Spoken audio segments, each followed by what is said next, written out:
আছে লকের দর্শনে আছে refutation of innate ideas and principles, theory of ideas, distinction between primary secondary qualities, theory of knowledge. প্রথমেই আছে দেখো যে রিফিউটেশন অফ ইনেট আইডিয়াস। তো সহজাত ধারণা খণ্ডন।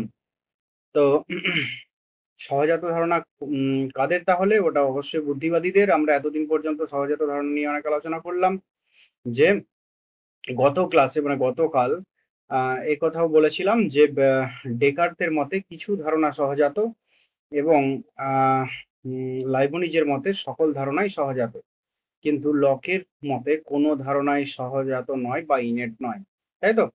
তো সেটা আমরা একটু ডিটেলসে আলোচনা করব। তার আগে দেখবে লকের কতগুলো গ্রন্থ দিয়েছি। তো তার গ্রন্থগুলো হলো কি, an essay concerning human understanding, two treatise of government, a letter concerning toleration, আর হচ্ছে some thoughts concerning education, the reasonableness of Christianity, আর কি as delivered in the scriptures, আর সেকেন্ড লেটার কনসার্নিং toleration, আর থার্ড লেটার অফ toleration আর of the conduct of the understanding. তো আমাদের philosophical যে রচনা সেগুলোর মধ্যে ইম্পর্টেন্ট হচ্ছে না essay concerning human understanding, two treatise of government, ওটা নয়, এসে কনসার্নিং হিউম্যান আন্ডারস্ট্যান্ডিং এক নম্বরেরটা, আর হচ্ছে যে of the conduct of the understanding.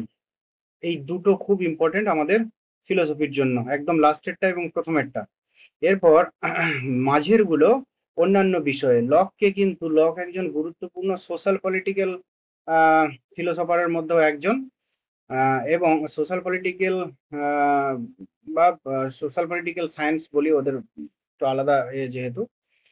তো আমরা ফিলোসফির দিক থেকে সোশ্যাল পলিটিক্যাল ফিলোসফি বলি, কিন্তু তারা সোশ্যাল পলিটিক্যাল সায়েন্স বলে। সেই সোশ্যাল পলিটিক্যাল সায়েন্সেরও কিন্তু একজন গুরুত্বপূর্ণ ব্যক্তি lock.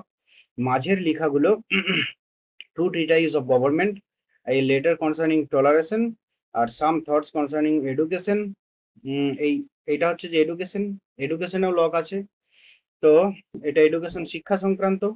R the reasonableness of Christianity has delivered in the scriptures, ক্রিশ্চিয়ানিটির মানে তার যৌক্তিক গুরুত্ব কি, যেটা আমাদের স্ক্রিপচারে, যেটা আমাদের গ্রন্থে লিপিবদ্ধ হয়েছে, সেই তার যৌক্তিকতা কি, এটা ধর্মীয় অ্যানালিসিস। আর second letter concerning toleration, third letter for toleration. এগুলো সবই কিন্তু এই মাঝের যেটা এডুকেশন, আর একটা হলো কি তোমার ফিলোসফি অফ রিলিজিয়ান সংক্রান্ত, এই দুটো। আর মাঝের হ্যাঁ মাঝের ওটা সাম থটস কনসার্নিং এডুকেশন, ওটা এডুকেশনের। তারপরে রিজনেবলনেস of Christianity as delivered in the scriptures, এটা ফিলোসফি অফ রিলিজিয়ানের। আর বাকি আগের দুটো পরের দুটো এটা কিন্তু সোশ্যাল পলিটিক্যাল ফিলোসফি বা সোশ্যাল পলিটিক্যাল সায়েন্সের। আর প্রথম আর লাস্টেরটা তার একদম ফিলোসফির, তার একেবারে অভিজ্ঞতাবাদ সংক্রান্ত মতবাদ আছে, অ্যান্ড এসে কনসার্নিং হিউম্যান আন্ডারস্ট্যান্ডিং, আর হচ্ছে of the conduct of the understanding. তো যাই হোক, এরপর আমাদের প্রথমেই যেটা লকের যেটা মতবাদ সেটা নিয়ে আমরা আলোচনা করব। মানে তার আলোচনাটা শুরুই হচ্ছে কি ইনেট আইডিয়া খণ্ডনের মাধ্যমে। যাই হোক, আমরা প্লেটো থেকে শুরু করে আমরা সকল বুদ্ধিবাদীদের আলোচনা মোটামুটি করেছি। মেন যারা বুদ্ধিবাদ যেগুলো আমাদের সিলেবাসে আছে, তো তাদের মূল দেখলাম যে কি বুদ্ধি প্রধান, এবং সেখানে সকলেরই গুরুত্ব কি ইনেট প্রিন্সিপালের উপর, তাই না? তো কেউ হয়তো সহজাত ধারণা সকল ধারণাই সহজাত এরকম কথা বলেননি, তথাপি তাদের মতে উচ্চতর জ্ঞান হচ্ছে যেটা আমাদের বুদ্ধি থেকে প্রাপ্ত ধারণা, সেটাই। তো যাই হোক, এই যে সহজাত ধারণা, সেটাকে লক বলছেন কি, লক একেবারেই মানছেন না। তিনি বলছেন যে এই সহজাত ধারণা কখনোই কোনো মানুষের ক্ষেত্রে কোনোভাবেই সম্ভব নয়, তাই তো? জন্মক্ষেত্রে মানুষের মন থাকে সাদা কাগজের মতো, অলিখিত সাদা কাগজের মতো, তাই তো? যেটাকে ট্যাবুলার আছে, যেটা আমরা আলোচনাও করেছি, সেটাই বলছি, যে যেখানে কোনো দাগ নেই, যেখানে কোনো আঁচড় নেই। যে স্লেটে কোনো দাগ নেই, সেখানে যে স্লেটে কোনো আঁচড় নেই। কিন্তু আচর কখন না জন্মের পর যে দৈনন্দিন যে বিভিন্ন অভিজ্ঞতা, সেই অভিজ্ঞতার মাধ্যমেই আমাদের জ্ঞানের ভান্ডার আস্তে আস্তে পূর্ণ হয়। আস্তে আস্তে পরিপক্ক হতে থাকে ওই অভিজ্ঞতার মাধ্যমেই। ওই সাদা কাগজে বা স্লেটে বা হোয়াইট বোর্ডে দাগ আঁচড় কাটতে শুরু করে। তো লক এই যে তোমার সহজাত ধারণা খণ্ডন, সেই খণ্ডন প্রসঙ্গেও লক কিন্তু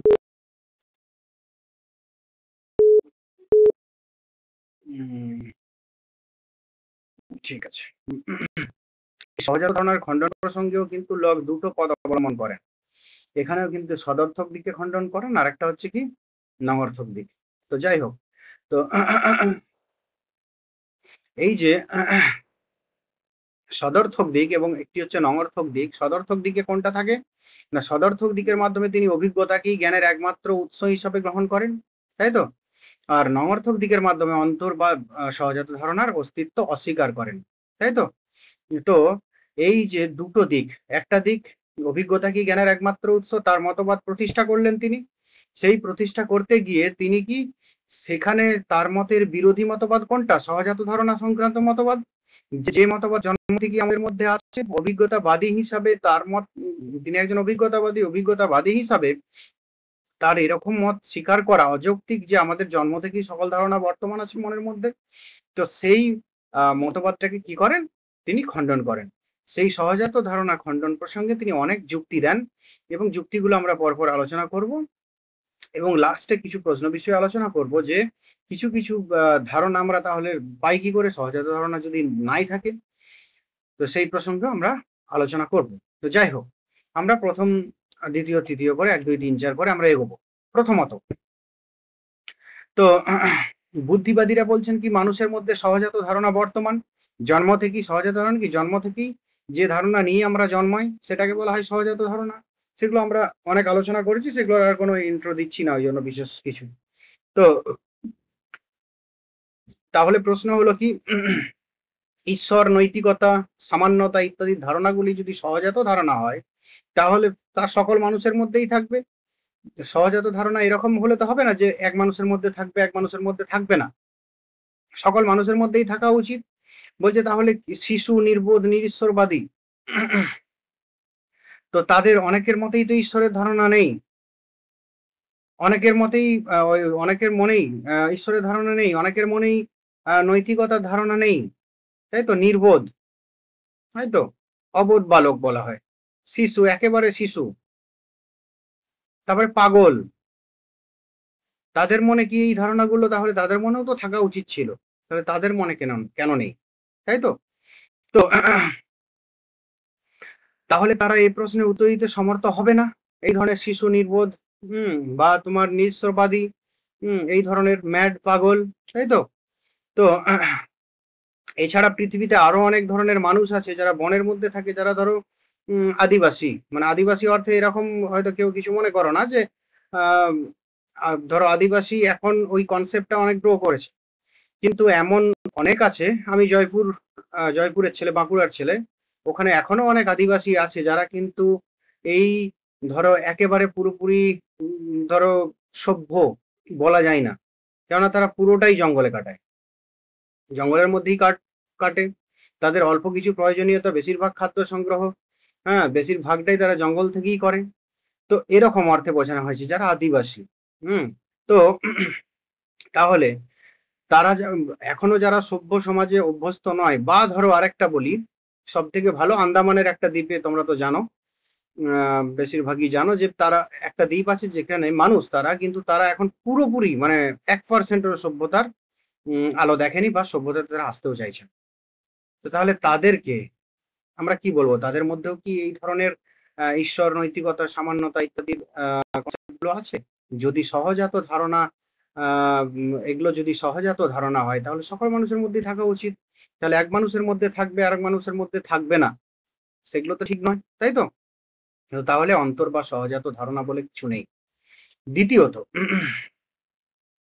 যে আরেকটা বিষয় দেখা যায় যে এই ধরনের ঈশ্বর, নৈতিকতা, এই ধরনের বিষয়ে যদি সহজাত হয় তাহলে সকল মানুষের মধ্যে সমানভাবে একইভাবে থাকবে। তথাপি এরকম দেখা যায় যে এই সকল বিষয়ে বিভিন্ন মানুষের মনের মধ্যে বিভিন্ন ধারণা বর্তমান থাকে। ঈশ্বর সম্পর্কেই ভিন্ন মানুষের মনে ভিন্ন ধারণা। আবার আমি ঈশ্বরবাদীর কথা ছেড়ে দিলাম যে এটা যদি অন্তর বা সহজাত হয় সকল মানুষের মধ্যে সমানভাবে সেটা থাকা উচিত, কিন্তু কিছু মানুষের মধ্যে প্রত্যেক মানুষের মধ্যে বিভিন্নতাও দেখা যায়। এটা হচ্ছে আমার কথা, যে বিভিন্নতাও বর্তমান। যে এক মানুষ একভাবে ঈশ্বরের কনসেপ্ট তার মধ্যে আছে, অন্য মানুষের মধ্যে অন্যভাবে ঈশ্বরের কনসেপ্ট আছে। নৈতিকতার কনসেপ্ট এক মানুষের কাছে একরকম, অন্য মানুষের কাছে অন্যরকম, তাই তো?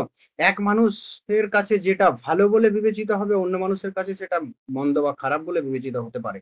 আমরা এথিক্স পড়াতে গিয়েও আমরা এই ব্যাপার বলেছি অন্য কনটেক্সটে। তো যাই হোক, তো তাহলে এই যে ভিন্নতা, এই ভিন্নতাই বলে দেয় যে মানুষের মধ্যে ইনেট বা সহজাত বলে কিছু থাকে না। সহজাত বলে যদি থাকতো তাহলে সকল মানুষের মধ্যে সমানভাবে থাকতো, তাই তো? তো তৃতীয়ত, লক বলেন এমন অনেক বচন আছে যে বচনগুলি সর্বজন স্বীকৃত হলেও তাদেরকে অন্তর বলা চলে না। এরকম তো প্রশ্ন জাগতে পারে যে এমন কিছু বচন আছে সেগুলো তো সহজাত, এগুলো না মানেন? যেমন হচ্ছে যে ওই তাদাত্ম্যক নিয়ম, বিরোধাত্মক নিয়ম, সেগুলোর কথা আর কি, যে তাদেরকেও কিন্তু অন্তর বা সহজাত বলা চলে না, তাই তো? তো যেমন হচ্ছে কি, আগুন দহন করে, বচনটি আমরা সবাই এক বাক্যে স্বীকার করতে পারি, আমরা সবাই বলতে পারি যে হ্যাঁ আগুন দহন করে, এটা ঠিক, এটা একদম ঠিকঠাক বচন, এটা তো ঠিকই।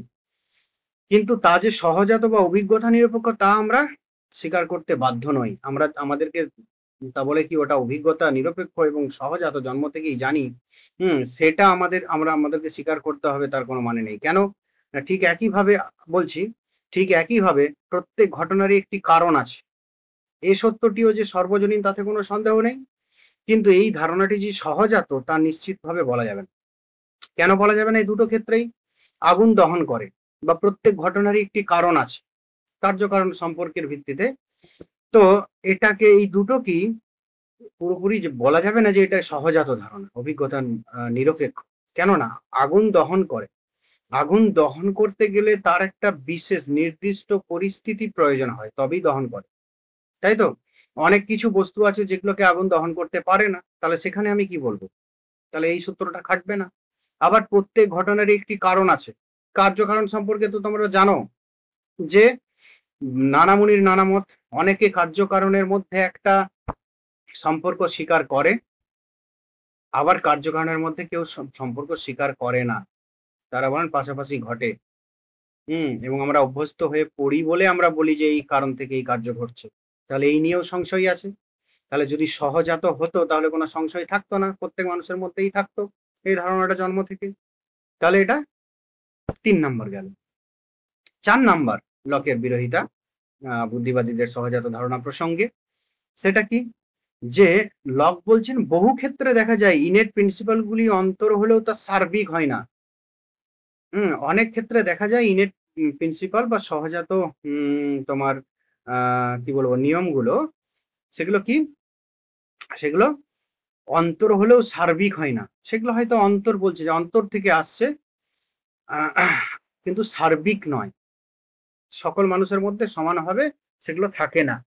তো কেননা বুদ্ধিবাদীদের কেউ গাণিতিক পদ্ধতিকে সংশয় করেছেন, যে কেউ এখানে তো বুদ্ধিবাদী অনেকেই বলেছেন যে গাণিতিক বিষয়গুলো সহজ, কি বলে, অন্তর্ধারণা, এগুলো বহির কোনো বস্তু দ্বারা দেখানো যাবে না। কেউ এগুলোকে সহজাত ধারণা বলেছে বেশিরভাগই, কিন্তু বলছেন যে বুদ্ধিবাদীদের কেউ গাণিতিক পদ্ধতিকেই, মানে বুদ্ধিবাদীদের মধ্যে কেউ তারাই কিন্তু এই প্রিন্সিপাল গুলোকে সংশয় করছেন, ডেকার্ট ইত্যাদি। তাহলে এটা যদি এটা অন্তর্ধারণা মানছি, এটা বাহ্য কোনো বস্তু দিয়ে আমি ত্রিভুজ বোঝাতে পারবো না, বাহ্য কোনো বস্তু দিয়ে চতুর্ভুজ বোঝাতে পারবো না, কিন্তু এটা কনসেপ্ট, এটা অন্তর, কিন্তু এটা সার্বিক নয়, সবাই স্বীকার করে না। তাহলে সবাই যদি স্বীকার না করে তাহলে সেটাকে সহজাত বলা যাবে না। সহজাত যদি বলতে হয় তাহলে সকল মানুষের মধ্যে সমানভাবে থাকা উচিত। বুঝতে পেরেছো? এরপর পঞ্চমত, যে আরেকটা অন্তর্ধারণার অস্তিত্বে একটা যুক্তি বলা যেতে পারে, যে আমি যেটা বলছিলাম একটু আগে, যে চিন্তার মূল সূত্রগুলো, যে চিন্তার মূল সূত্র সকলের মনে উপস্থিত থাকে, কিন্তু এর উত্তরে বলা হয় যে মূর্খ এবং শিশুদের কাছে তাদাত্ম্য নিয়ম থাকে না। যারা মূর্খ, যারা শিশু, যারা ম্যাড, পাগল, তাদের কাছে তো এই তাদাত্ম্য নিয়ম, বিরোধাত্ম নিয়মের কোনো মূল্য থাকে না, তারা অর্থও জানে না। তো তাহলে তাদের কাছে এই তাদাত্ম্য নিয়ম, বিরোধাত্ম নিয়মের কোনো মূল্য নেই। যদি এটা সহজাত হতো, সকলের মধ্যেই যদি থাকতো, তাহলে তাদের মধ্যেও থাকতো, কিন্তু তাদের মধ্যে থাকে না, আমরা বাস্তব ক্ষেত্রে দেখতে পাই। তাই এই নিয়ম, চিন্তার মূল সূত্রগুলো, সেগুলোও কিন্তু সহজাত নয়। ষষ্ঠত, লাইবনিজ বলেন অন্তর্ধারণাগুলি প্রবণতা আকারে মানুষের মধ্যে সুপ্ত অবস্থায় থাকে। ওদের যে কনসেপ্ট বুদ্ধিবাদীদের, যে হ্যাঁ আমাদের বুদ্ধিতে সবই থাকে, আমাদের সবই সহজাত থাকে, কিন্তু বিশেষ কোনো পরিস্থিতির সৃষ্টি হলে সেটার উদ্ভব হয়, সেটা ব্যক্ত হয়, প্রকাশিত হয়, অব্যক্ত অবস্থায় থাকে। যেমন চিনির মধ্যে দ্রবণীয়তা নামক বৈশিষ্ট্য থাকে, কিন্তু চিনিকে জলে ফেলতে হয়, জলে ফেললে চিনি জলে গুলে যাবে, দ্রবণ সম্ভব হবে, দ্রবণ জলে না ফেললে সম্ভব নয়। ঠিক একইভাবে আমাদের বুদ্ধির মধ্যে কি থাকে, আগে থেকেই সকল কিছুর ধারণাই আমাদের মধ্যে থাকে, এমন কিছু নেই যা বুদ্ধিতে আমাদের ছিল না, এরকম কথা। যে অভিজ্ঞতা এমন কিছু নেই, এক্সট্রা নেই, যা আমাদের বুদ্ধিতে ছিল না। তো সেই লাইবনিজ কি বলছেন, যে অন্তর্ধারণাগুলি প্রবণতা আকারে মানুষের মধ্যে, সে একই, যে প্রবণতা আকারে মানুষের মধ্যে সুপ্ত অবস্থায় থাকে, আর বুদ্ধির উপযুক্ত প্রয়োগের দ্বারা আমরা তাকে আবিষ্কার করি, জানতে পারি, তাই তো? কিন্তু লক বলেন যে যুক্তি বা বুদ্ধির উপযুক্ত প্রয়োগ করব কার সাহায্যে? তাহলে যুক্তি বা বুদ্ধির উপযুক্ত প্রয়োগের কথা বলছেন, তো তাহলে সেই যুক্তি বা বুদ্ধির উপযুক্ত প্রয়োগ কার সাহায্যে করব? এর উত্তরে বুদ্ধিবাদী দার্শনিকগণ বলেন যে কতকগুলি স্বতঃসিদ্ধ নিয়মের মাধ্যমে, ঠিক যেমন গণিতের ক্ষেত্রে করা হয়, কিছু নিয়ম আগের থেকে মেনে নেওয়া হয়। তো তাই লক সবশেষে যুক্তি দেন যে সহজাত ধারণা বলে যদি কোনো ধারণার অস্তিত্ব আদৌ থাকতো, এটা ধারণের হয়ে গেছে,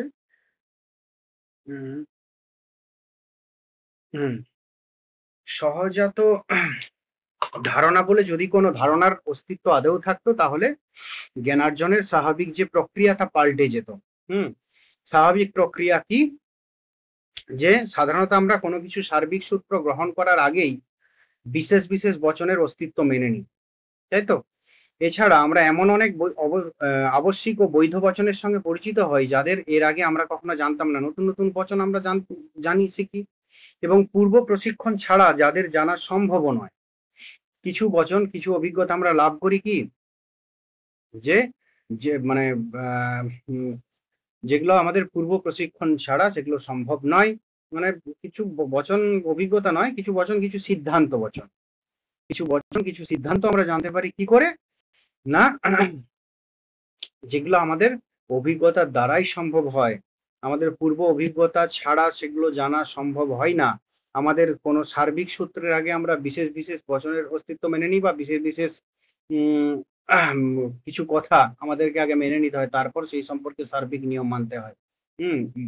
মানে আমাদের যেটা হয় বাস্তব ক্ষেত্রে আর কি, যে তাহলে যে বচনগুলিকে আমরা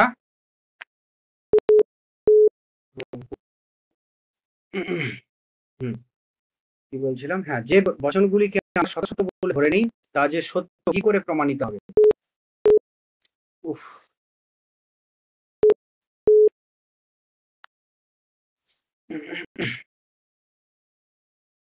কি বলাচ্ছিলাম, হ্যাঁ, তাহলে লাস্ট যেটা ষষ্ঠত, সেখানে আমরা দেখছিলাম যে লাইবনিজ ইত্যাদি তারা কি বলছেন, যে অন্তর্ধারণাগুলি প্রবণতা আকারে আমাদের মধ্যে থাকে সুপ্ত অবস্থায়, আর বুদ্ধির উপযুক্ত প্রয়োগের মাধ্যমে কি হয় না, তাকে আমরা আবিষ্কার করি। কিন্তু লকের যুক্তি হলো যে যুক্তি বা বুদ্ধির উপযুক্ত প্রয়োগ আমরা করব কিভাবে? তাই তো? কিভাবে প্রয়োগ করা সম্ভব, উপযুক্ত প্রয়োগ? এর উত্তরে বুদ্ধিবাদীরা বলছেন কি, দার্শনিকগণ কিছু স্বতঃসিদ্ধ নিয়মের সাহায্যে বুদ্ধিবাদী দার্শনিকগণ বলছেন যে কতকগুলি স্বতঃসিদ্ধ নিয়মের সাহায্যে আমরা সেই উপযুক্ত বুদ্ধি বা যুক্তি প্রয়োগ করতে পারি। তো তাহলে ঠিক যেমন গণিতের ক্ষেত্রে করা হয়, লগ কিন্তু লাস্টে বলছেন যে সেটাও সম্ভব নয়। কেননা সহজাত ধারণা বলে যদি কোনো ধারণার অস্তিত্ব আদৌ থাকতো, তাহলে জ্ঞানার্জনের যে স্বাভাবিক প্রক্রিয়া কি হয়, আমরা প্রথমে বিশেষ বিশেষ কিছু বস্তুকে জানি, বিষয়কে জানি, এবং সেই বিশেষ সম্পর্কে একটা সার্বিক ধারণা আমাদের আসে, তাই তো? আমরা প্রথমে কোনো সার্বিক বচনকে গ্রহণ করার আগে বিশেষ বিশেষ বচনের অস্তিত্ব মেনে নিই। এটা বাস্তব, যেমন হয় আমাদের। এছাড়া আমরা এমন অনেক আবশ্যিক ও বৈধ বচনের সঙ্গে পরিচিত হই যাদের এর আগে আমরা জানতাম না, আমাদের কাছে একেবারে অজ্ঞাত ছিল যে বচনগুলো। পূর্ব প্রশিক্ষণ ছাড়া যে বচনগুলোর জ্ঞান বা যে বচনগুলোকে জানা একেবারে সম্ভব নয়। অর্থাৎ যে বচনগুলিকে আমরা শতসত্য বলে ধরে নিই, তা যে সত্য কি করে প্রমাণিত হয়, তাই তো? সেই প্রমাণ করার উপায়ও কিন্তু নেই যে শতসত্য আগের থেকেই ছিল। কেননা আমরা তো সেগুলো যদি বাস্তবে অভিজ্ঞতা না হতো, সেই ধরনের জ্ঞান আমরা লাভ করতাম না। আমাদের মনুষ্যত্বের জ্ঞান কি করে হয়? আমাদের বিভিন্ন মানুষের মধ্যে এই মানুষ, সেই মানুষ, ওই মানুষ করতে করতে আমাদের একটা মানুষের সমান জাতীয় একটা ধর্মর জ্ঞান হয়। তাহলে প্রথমে আমাদের কি জানতে হয়? বিশেষ বিশেষ মানুষকে জানতে হয়, তবে মনুষ্যত্বের জ্ঞান হয়। হুট করে মনুষ্যত্বের জ্ঞানটা চলে আসে। তো এটাও বৈশেষিক দর্শনে আমরা পড়েছি। তো যাই হোক, তো তাহলে আর আমি ধরলাম যে এগুলো আমার মধ্যে, যে ঠিক আছে আমার মধ্যে বিশেষ বচন বা বিশেষ কোনো কিছুকে না জেনেই সার্বিক সত্যগুলো আগের থেকেই আছে। তো আগের থেকেই যে আছে সেটা প্রমাণ করার কোনো উপায়ও নেই। তো এই সকল দিক দিয়ে যেটা প্রমাণিত হয় যে সহজাত ধারণা বলে বাস্তবিক কিছু নেই, তাই তো? সহজাত ধারণা আমাদের থাকে না। সহজাত ধারণা একটা ভেগাস কনসেপ্ট, একটা শূন্যগর্ভ কনসেপ্ট। তো যাই হোক, লক বলছেন যে যে কোনো প্রকার জ্ঞান হওয়ার ক্ষেত্রেই আমাদের সহজাত ধারণাকে বর্জন করে চলতে হবে, তাই তো? এমন কোনো সার্বিক সূত্র নেই, সার্বিক নৈতিক সূত্রও নেই, যে যেটা সহজাত বা অন্তর। তিনি দেখিয়েছেন সার্বিকতা মানে শুধু সর্বজন গ্রাহ্যতা নয়, সার্বিকতা মানে সার্বিকভাবে উপস্থিতি, তাই তো? তো যাই হোক, তো তাহলে প্রশ্ন তো উঠবেই যে ঈশ্বর, দেশকাল, নৈতিকতার ধারণা আমাদের মধ্যে আসে কি করে? লক যদি বলেন তাহলে লকের বিরুদ্ধে তো যুক্তি হবে যে তাহলে ঈশ্বরের ধারণা, নৈতিকতার ধারণা, দেশকালের ধারণা, এই সকল ধারণাগুলো আসবে কিভাবে? এই সকল ধারণা আমাদের মনে জন্মায় কিভাবে, তাই তো? যদি সহজাত ধারণা নাই থাকে, তাহলে এই সকল ধারণা আমাদের মনের মধ্যে জন্মায় কিভাবে? ঈশ্বরের ধারণা, নৈতিকতার ধারণা, দেশকালের ধারণা ইত্যাদি। তো লক এরপর দেখাচ্ছেন যে এই সকল ধারণাই কিন্তু অভিজ্ঞতা ভিত্তিক, তাই তো? এই সকল ধারণাই অভিজ্ঞতা ভিত্তিক কেন? না, বলছেন যে ঈশ্বরের ধারণা আমরা কিভাবে পাই? যে আমরা অভিজ্ঞতার মাধ্যমে সত্তা সম্পর্কে জানি, শক্তির মাত্রা ভেদের কথা জানি, সত্তা সেই কনসেপ্ট জানি, এবং শক্তির মাত্রা ভেদ সেই মাত্রা ভেদের কথাও জানি।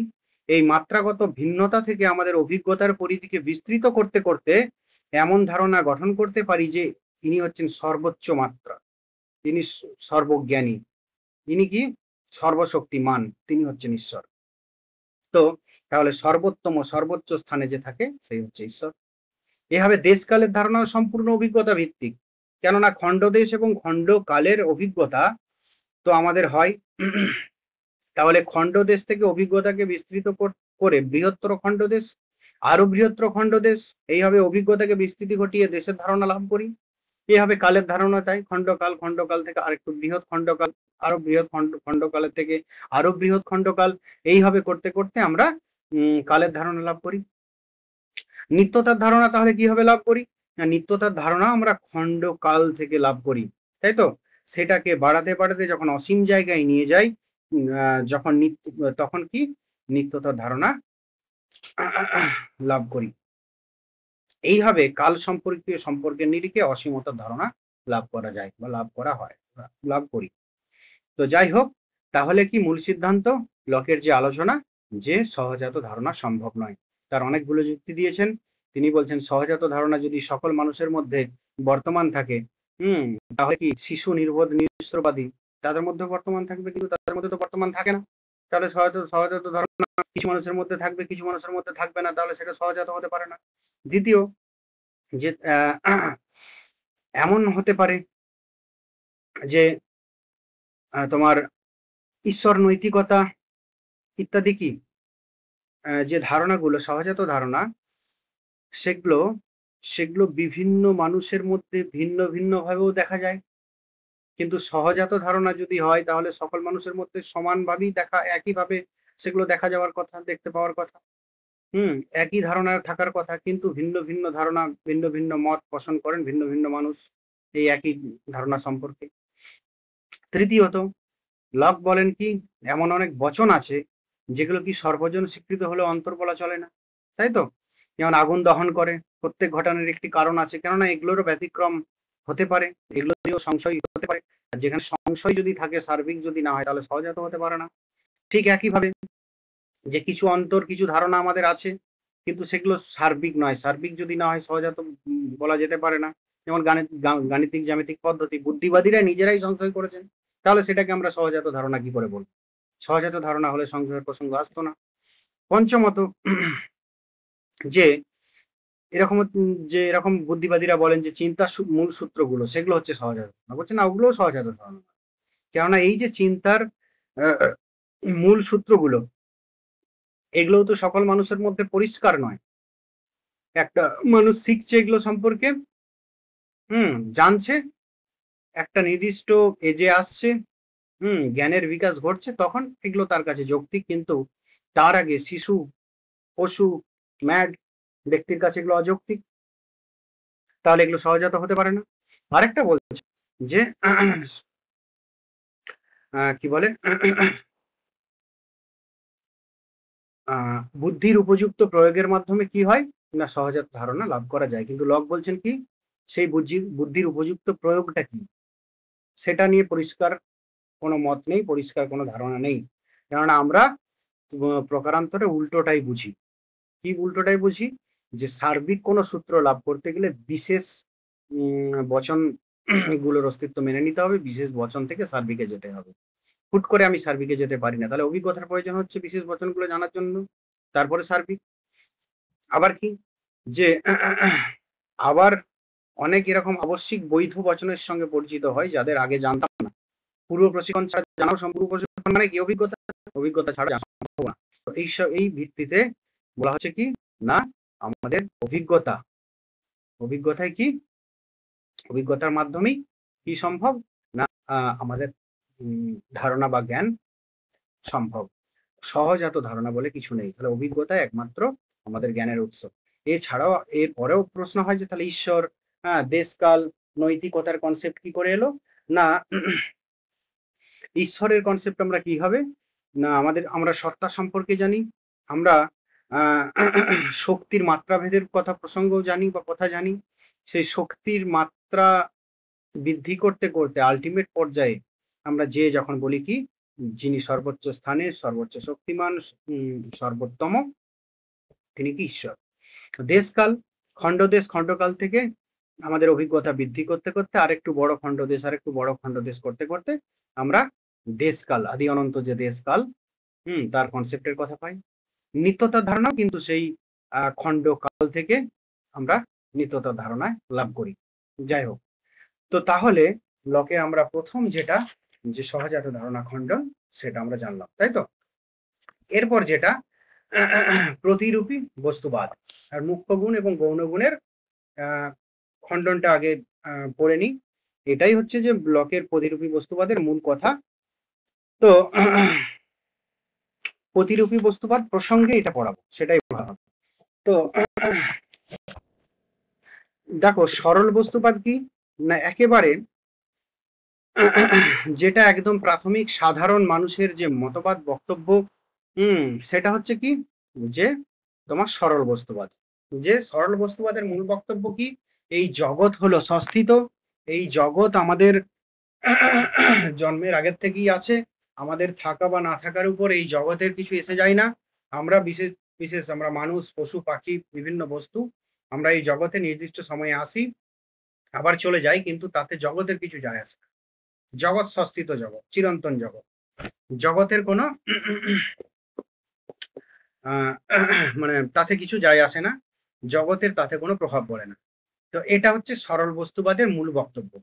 কিন্তু লক এই সরল বস্তুবাদের যে ভুল ত্রুটি, সেখান থেকেই প্রতিরূপী বস্তুবাদের কথা তিনি বলেন। ভুল ত্রুটি লক্ষ্য করেন তো সেখান থেকেই তিনি কি বলেন, যে প্রতিরূপী বস্তুবাদের কথা। তো যাই হোক, এখানে একটু কথা দেখো, যে বস্তুবাদের সমর্থকরা এই কথাই বলেন যে জ্ঞাতা মন যেমন আছে, সেরকম জ্ঞানের বিষয়ও সেরকম আছে।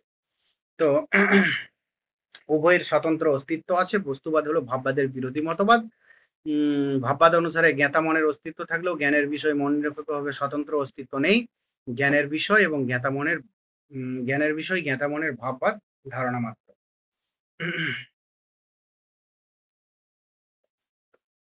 জ্ঞানের বিষয় হলো জ্ঞাতা মনের ভাববাদ ধারণা মাত্র। তো যাই হোক, তো তাহলে সরল বস্তুবাদের মূল কথা কি না, মূল কথা যে জাগতিক বস্তু সমূহের অস্তিত্ব আমাদের জানা বা না জানার উপর নির্ভর করে। সে সস্থিত, সে আগের থেকেই আছে। তাতে আমরা জানলাম কি জানলাম না, আমরা এখানে জন্মালাম কি জন্মালাম না, তাতে সেই জাগতিক বস্তু সমূহের তাতে কিছু যায় আসে না, তাই তো। এবং এদের অস্তিত্ব আমাদের জানার বা না জানার উপর নির্ভর করে না, আমাদের মনের উপর নির্ভর করে না। ভাববাদীরা যেমন বলছেন আর কি, আমাদের উপর নির্ভর করছে, আমাদের মনের উপর, সেটা নয়। তো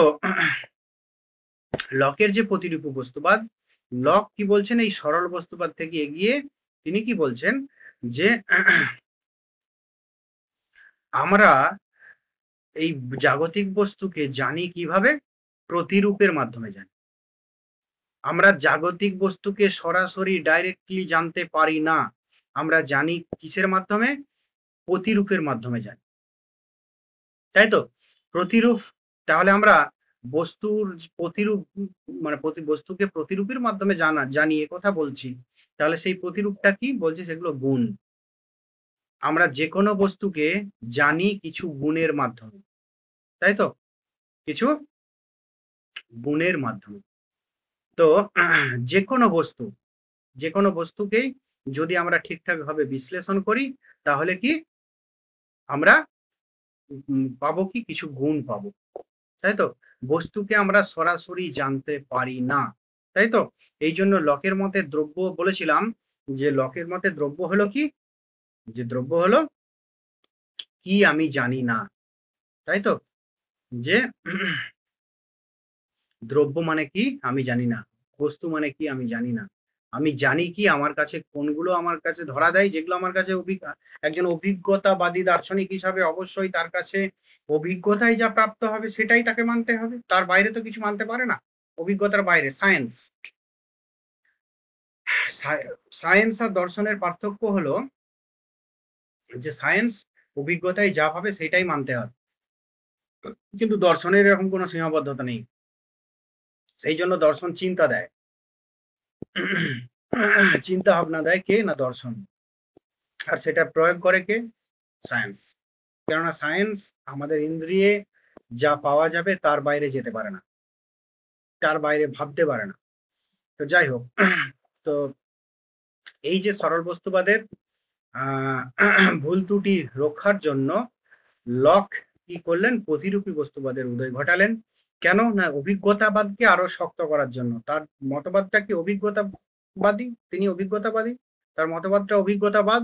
তাহলে অভিজ্ঞতাবাদকে রক্ষা করার জন্য তাকে মানে তার জন্য যা করা তাকে করতে হবে, যত কঠোর হয়ে মানে হওয়া যায় হতে হবে। এবং তিনি বিশ্লেষণ করে দেখালেন যে কোনো বস্তুকে কি না, যে কোনো বস্তুকে যদি বিশ্লেষণ করা হয় তাহলে পাওয়া যাবে কি না, কতগুলি গুণ ছাড়া আর কিছু নয়। তো যে কোনো বস্তু, ধরো একটা পেন, এর একটা নির্দিষ্ট আকার আছে, একটা আকৃতি আছে, নির্দিষ্ট একটা রং আছে, কালার আছে। তো এর একটা ক্রিয়া সম্ভব, তাই তো? আর কি, যে এর একটা ওয়েট আছে। এই সবগুলো কিন্তু এক এক ধরনের গুণ। এই গুণগুলো বাদ দিয়ে আলাদা পেন বলে আমি কিছু দেখাতে পারবো। একটা ডাস্টার, সেটাও সেম, তার একটা নির্দিষ্ট আকৃতি, নির্দিষ্ট আকার, নির্দিষ্ট আয়তন, নির্দিষ্ট ওজন, নির্দিষ্ট কালার, সবই দেখো এক একটা গুণ। তাহলে যে কোনো বস্তু হোক না কেন, লক বলছেন যদি আমরা বিশ্লেষণ করি তাহলে দেখতে পাবো, ভালো করে নিরীক্ষণ করি, যে আসলে সেখানে কিছু গুণ পাবো, তাই তো? কিছু গুণ ব্যতি রেখে ওই আসল বস্তুটা বা দ্রব্য সম্পর্কে আমি কিছু পাবো না। তাহলে এই জন্যই লক বলছেন কি, দ্রব্য হলো কি গুণের সমষ্টি। এটা তিনি বলছেন সবার মতোই, কিন্তু আসলে দ্রব্য কি আমি জানি না, আমার কাছে অজ্ঞাত এবং অজ্ঞান, তাই তো? দ্রব্য কি আমার কাছে অজ্ঞাত এবং অজ্ঞান। তো যাই হোক, এরপর এই যে গুণ, এই গুণগুলোর মধ্যে তিনি বিভাগ করছেন কি, মুখ্য গুণ এবং গৌণ গুণ। তো এইটা তোমাদের দুবার দেওয়া হয়ে গেছে, মুখ্য গুণ গৌণ গুণ আলাদা করে না দিলেও হতো, প্রতিবিম্ব বস্তুবাদের সঙ্গেই যেহেতু ছিল। তো যাই হোক, একই ব্যাপার। এই প্রসঙ্গে কি বলছেন, যেহেতু বলছেন যে দ্রব্য হলো কি গুণের সমষ্টি, কিছু গুণ ছাড়া কিছু নয়, তাই তো? আসল দ্রব্য বলে কিছু জানি না, তাহলে আমরা যা পাই গুণকেই আমরা জানতে পারি অভিজ্ঞতার মাধ্যমে। গুণ ছাড়া, গুণ অতিরিক্ত দ্রব্যকে আমরা জানতে পারি না, তাই তো? তো যাই হোক, তাহলে এই গুণগুলো কেমন, সেই প্রসঙ্গে লক কি করছেন, মুখ্য এবং গৌণ গুণের পার্থক্য করছেন, যে গুণগুলি একান্ত হবে বস্তুর নিজস্ব গুণ, যে গুণগুলি একান্ত হবে বস্তুর নিজস্ব গুণ, আমরা প্রত্যক্ষ করি বা না করি তাতে যেসব গুণের কিছু যায় আসে না, সেগুলি বস্তুগত ধর্মরূপে বিরাজ করে। যেগুলি বস্তুগত ধর্মরূপে বিরাজ করে, অর্থাৎ যে গুণগুলি বস্তুর যে কোনো প্রকার অবস্থাগত পরিবর্তনে বস্তুতে থাকে, সেই গুণগুলি হলো মুখ্য গুণ। যে গুণগুলো একান্ত হবে বস্তুর নিজস্ব গুণ, যেগুলো আমরা প্রত্যক্ষ করি বা না করি তাতে গুণের কিছু যায় আসে না, এবং যে গুণগুলি বস্তুগত ধর্মরূপে বিরাজ করে, অর্থাৎ যে গুণগুলি বস্তুর যে কোনো প্রকার অবস্থাগত পরিবর্তনেও বস্তুতে থাকে, সেই গুণগুলি হলো মুখ্য গুণ, তাই তো? তো সেই মুখ্য গুণগুলো কোনটা না, যেমন ধরো আকার, আয়তন, ওজন। আকার, আয়তন, ওজন, এগুলো কি, এগুলো বস্তুর হচ্ছে মুখ্য গুণ। কেননা বস্তুর যে কোনো প্রকার অবস্থার পরিবর্তন হোক না কেন, তার একটা নির্দিষ্ট আকার থাকবে, নির্দিষ্ট আয়তন থাকবে, নির্দিষ্ট ওজন থাকবে, তাই তো? তো এগুলো কি বস্তুর মুখ্য গুণ। ধরো আমাদের কোন গ্রন্থটা যেন, হ্যাঁ, এসে কনসার্নিং হিউম্যান আন্ডারস্ট্যান্ডিং এ লক বলছেন, একটা দেখিয়েছেন যে গমের দানা, গমের দানার উদাহরণ তিনি যে দিয়েছেন, যে একটা গমের দানাকে যেভাবেই ভাঙা হোক না কেন, সেটা যত ক্ষুদ্রই হোক না কেন, তার একটা আকার থাকবে, তার একটা আকৃতি থাকবে, আয়তন থাকবে, তার একটা ওজন থাকবেই, তাই তো? সেটা যেমনই হোক না কেন, কিন্তু এগুলো থাকবে, এগুলো হচ্ছে বস্তুর মুখ্য গুণ। আর গৌণ গুণ কোনগুলো না, যেগুলি বস্তুর স্বরূপ ধর্ম নয়, যেগুলো পরিবর্তিত হতে পারে, তাই তো? বস্তুর যে কোনো প্রকার অবস্থান্তরে যে গুণগুলো থাকবে সেগুলো হচ্ছে মুখ্য গুণ, কিন্তু বস্তুর যে কোনো প্রকার অবস্থান্তরে যে গুণগুলো পরিবর্তিত হবে সেগুলো হচ্ছে গৌণ গুণ। বুঝতে পেরেছো? যেগুলো বস্তুর স্বরূপগত গুণ নয় বা প্রকৃত গুণ নয়। কোনগুলো না, বর্ণ, গন্ধ, স্বাদ, উষ্ণতা, শীতলতা ইত্যাদি হচ্ছে কি বস্তুর গৌণ গুণ, এগুলো মুখ্য গুণ নয়। তো এগুলি বস্তুর স্বরূপ ধর্ম নয়, এগুলি ব্যক্তিভেদে অবস্থান ভেদে আলাদা হয়ে যায়, তাই তো? তো যেমন একই বর্ণ উজ্জ্বল আলোতে যেমন দেখায়, অনুজ্জ্বল আলোতে সেই রকম দেখায় না, তাই তো? আবার ইন্দ্রিয়ের অবস্থার উপরেও এই তারতম্য নির্ভর করে। যে ধরো নর্মাল সে এক ধরনের দেখে, যে পাণ্ডু রোগী রোগগ্রস্ত, যে যার জন্ডিস হয়েছে সে অন্যভাবে দেখে। আবার কি বর্ণান্ধ ব্যক্তি, যিনি বিশেষ বর্ণ বা বর্ণ দেখতে পায় না, তাহলে সে সে একভাবে দেখে, তাই তো? তো তাহলে ইন্দ্রিয়ের অবস্থার উপরেও এর তারতম্য নির্ভর করে এই গৌণ গুণগুলো। বর্ণ, গন্ধ, স্বাদ, উষ্ণতা, শীতলতা। কারো ধরো স্বাদ গোলকগুলো নষ্ট হয়ে গেছে, সে কি তার স্বাদ অন্য ধরনের হবে? উষ্ণতা, শীতলতা, এগুলোও কিন্তু দেখো মানুষের, প্রত্যেক মানুষের মধ্যে তার ইন্দ্রিয় জন্য ভিন্নতা লক্ষ্য করা যায়। তো একই পরিবেশ, একই রকমের আবহাওয়া, উষ্ণতা, কোনো মানুষের ভালো লাগে, কোনো মানুষের খারাপ লাগে, ভালো লাগে না, তাই তো? কারোর গরমে থাকতে ভালো লাগে, কারোর ঠান্ডায় থাকতে ভালো লাগে। তাহলে কি এগুলো বস্তুর স্বরূপগত গুণ নয়, এগুলো কি না, এগুলো হচ্ছে যে পরিবর্তিত হতে পারে, তাই তো? তো যাই হোক, তাহলে বস্তুর যে কোনো অবস্থাতে যে গুণগুলো থাকবে সেগুলো হচ্ছে কি মুখ্য গুণ। যেমন কি না, আকার, আয়তন, ওজন ইত্যাদি। আর কি গৌণ গুণ কোনটা না, বর্ণ, গন্ধ, স্বাদ, উষ্ণতা, শীতলতা, তাই তো? তো এই এই ধরনের যে গৌণ গুণ, সেই গৌণ গুণগুলো কি অস্তিত্ব স্বরূপ সবই আমাদের ইন্দ্রিয়ানুভূতির উপর নির্ভরশীল, তাই তো? তো জন লক এইসব গুণকে বস্তুর গৌণ গুণ বলে অভিহিত করেছেন। এই সব গুণই জ্ঞাতার উপর নির্ভরশীল, জ্ঞাতার ইন্দ্রিয়ের উপর নির্ভরশীল। অবশ্য জ্ঞাতার উপর নির্ভরশীল বলে একথা বলা যায় না যে এগুলি জ্ঞাতার ইচ্ছা বা অভিরুচির উপর নির্ভরশীল। লকের মতে এইসব গুণের জ্ঞানের ব্যাপারেও জ্ঞাতার কোনো স্বাধীনতা নেই। গৌণ গুণ বস্তুগত না হলেও তার একটি বস্তুগত ভিত্তি আছে। লকের মতে বস্তুর মধ্যে কেবল গৌণ গুণের ধারণা উৎপাদনকারী শক্তি থাকে। যেমন বস্তুর মধ্যে বর্ণ না থাকলেও, এটা স্পেস হবে বর্ণর পরে, বস্তুর মধ্যে বর্ণ না থাকলেও বর্ণ উৎপাদনকারী এক প্রকার শক্তি থাকে। সেই শক্তি যখন যোগ্য ইন্দ্রিয়কে উদ্দীপ্ত করে, তখনই বস্তুতে আমরা বিশেষ বিশেষ বর্ণ দেখি, স্পর্শ অনুভব করি, বিশেষ বিশেষ গন্ধের ঘ্রাণ পাই, বিশেষ বিশেষ শব্দ শ্রবণ করি। তো যাই হোক, তো তাহলে মূল কথা হলো কি, যে লকের মতে কি এই গৌণ গুণগুলো, এগুলো সবই কি, এগুলো জ্ঞাতার ইন্দ্রিয়ের উপর নির্ভরশীল, তাই তো? এগুলো বস্তুর উপর নির্ভরশীল নয়। তাহলে অভিজ্ঞতাবাদী দার্শনিক হিসাবে লকের যেটা করণীয় সেটাই লক বলছেন, যে যেটা বলার সেটাই বলছেন, যে যে আমার মানে যেহেতু তিনি বস্তুবাদী, অভিজ্ঞতাবাদী এবং বস্তুবাদী, অভিজ্ঞতাবাদী, অভিজ্ঞতাটা ইম্পর্টেন্ট, বুদ্ধি নয়, সেটা বলছেন। প্লাস কি বস্তুবাদী, বস্তুটা ইম্পর্টেন্ট, ভাব বা ধারণাটা নয়, তাই তো? তো তাহলে সেই দিক দিয়েই তিনি কি করছেন, বস্তু যেগুলো নিজস্ব গুণ সেটাকে গুরুত্ব দিচ্ছেন বেশি, সেগুলোকে মুখ্য গুণ বলছেন। আর বস্তুর যেগুলো নিজস্ব গুণ নয়, যেগুলো পরিবর্তিত হয় বিভিন্ন অবস্থাতে, সেগুলোকে তিনি গৌণ গুণ বলছেন। তো আমরা যে বস্তুকে আমরা প্রত্যক্ষ করি, আমরা এই জগতের যে কোনো বস্তুকে, সেই বস্তু কি কতকগুলি তোমার গুণ, মুখ্য গুণ এবং গৌণ গুণের সমাহার, তাই তো? মুখ্য গুণ এবং গৌণ গুণের সমাহার, আর কিছু নয়। তার জন্যই লক বলছেন কি, দ্রব্য বা বস্তু মানে কি আমি জানি না। তো যাই হোক, তো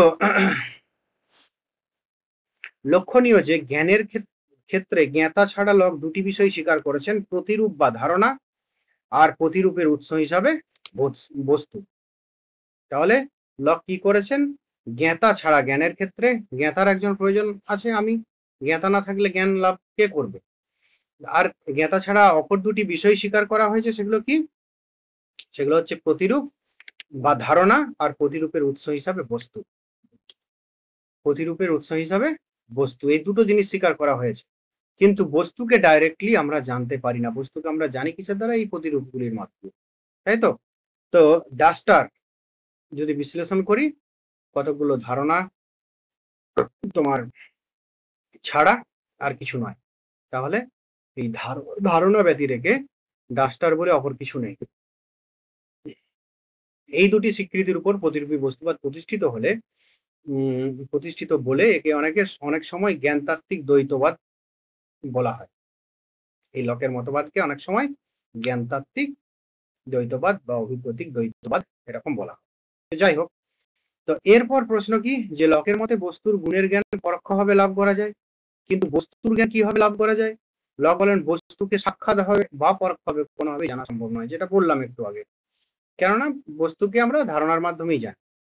বস্তু কতকগুলি গুণের সমষ্টি নয়, বরং বস্তু হলো দ্রব্য বা গুণের আধার, তাই তো? গুণ যেহেতু স্বনির্ভর নয়, পরাশ্রয়ী, তাই গুণের আশ্রয় হিসাবে দ্রব্য বা বস্তু স্বীকার না করে উপায় নেই। কিন্তু এই গুণের আধারকে প্রত্যক্ষ করা যায় না, তাই লক দ্রব্য বা বস্তু সম্পর্কে বলেন দ্রব্য হলো এমন যা আমি জানি না।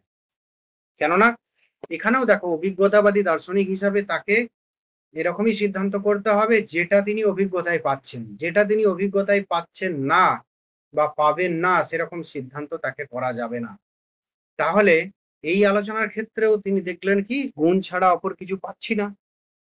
আমরা সাধারণ দৃষ্টিতে আমরা জানি যে দ্রব্য মানে কি, কতগুলো গুণের আধার। আমরা যে গুণগুলো পাচ্ছি তার আধার স্বরূপ দ্রব্যকে স্বীকার করতে হবে। কিন্তু তথাপি কোনোভাবেই প্রত্যক্ষ করা যাচ্ছে না দ্রব্যকে। যদি প্রত্যক্ষ করা না যায়, তাহলে আমরা মানবো কি হবে, যে তাহলে আমাদের বলতে হয় দ্রব্য মানে কতগুলি ওই গুণের সমষ্টি। তো গুণের যে আধার স্বরূপ যদি আমার প্রত্যক্ষ হতো, তাহলে সেরকম সিদ্ধান্ত করতাম যে এই দ্রব্য হলো গুণের আধার, এটা হচ্ছে দ্রব্য। কিন্তু এরকম ব্যাপার বলতে পারা যায় না, তাই তো? যে কোনো বস্তু সম্পর্কে গুণটাই আমাদের প্রত্যক্ষিত হয়। সেই জন্য লক নিজেই বলছেন দ্রব্য হলো এমন যা আমি জানি না, তাই তো? আমার কাছে দ্রব্য কি, অজ্ঞাত অজ্ঞেয়। তো যাই হোক, সমালোচনা কি? সমালোচনা অ্যাকচুয়ালি এই মুখ্য গুণ এবং গৌণ গুণের যে বিভাগ, সেই বিভাগের বিরুদ্ধে সমালোচনা, চারটে সমালোচনা আছে।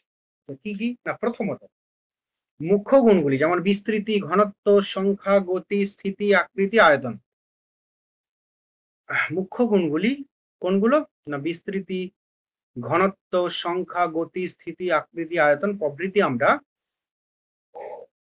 গৌণ গুণগুলির মতোই ইন্দ্রিয়ের সাহায্যে প্রত্যক্ষ করি। যে এখানে তাহলে তার যে মুখ্য গুণ এবং গৌণ গুণের বিভাগ, সেই বিভাগটাকে অনেকেই সেই বিভাগ সম্পর্কে প্রশ্ন তুলেছেন, যে লক যে বিভাগ করছেন যে এগুলো মুখ্য গুণ, এগুলো বস্তুর প্রকৃত কি বলে গুণ, আর গৌণ গুণ কোনগুলো না, বস্তুর যেগুলো প্রকৃত গুণ নয়, যেগুলো অবস্থান্তরে গুণগুলোর পরিবর্তন হয়, সেগুলো হচ্ছে গৌণ গুণ। কিন্তু বলছেন যে এই মুখ্য গুণ এবং গৌণ গুণ, মুখ্য গুণ ঘনত্ব, সংখ্যা, গতি, স্থিতি, আকৃতি, আয়তন ইত্যাদি, এবং গৌণ গুণ বা বর্ণ, গন্ধ, স্বাদ, উষ্ণতা, শীতলতা, এগুলো সবই কি না, এগুলো সবই সেই ইন্দ্রিয়ের সাহায্যেই আমরা প্রত্যক্ষ করি, তাই তো? তাহলে উভয় প্রকার গুণই প্রত্যক্ষ নির্ভর। তাহলে যা কিছু প্রত্যক্ষ করা হয় তাই মনের ধারণা। সুতরাং এই মুখ্য গুণগুলিও কি বলে, গৌণ গুণগুলির মতোই কি মনের উপর নির্ভরশীল, তাই তো? এই মুখ্য গুণগুলিও গৌণ গুণগুলির মতোই কি মনের উপর বা চেতনার উপরই নির্ভরশীল। মন বা চেতনা বহির্ভূত কোনো অস্তিত্ব এদের নেই।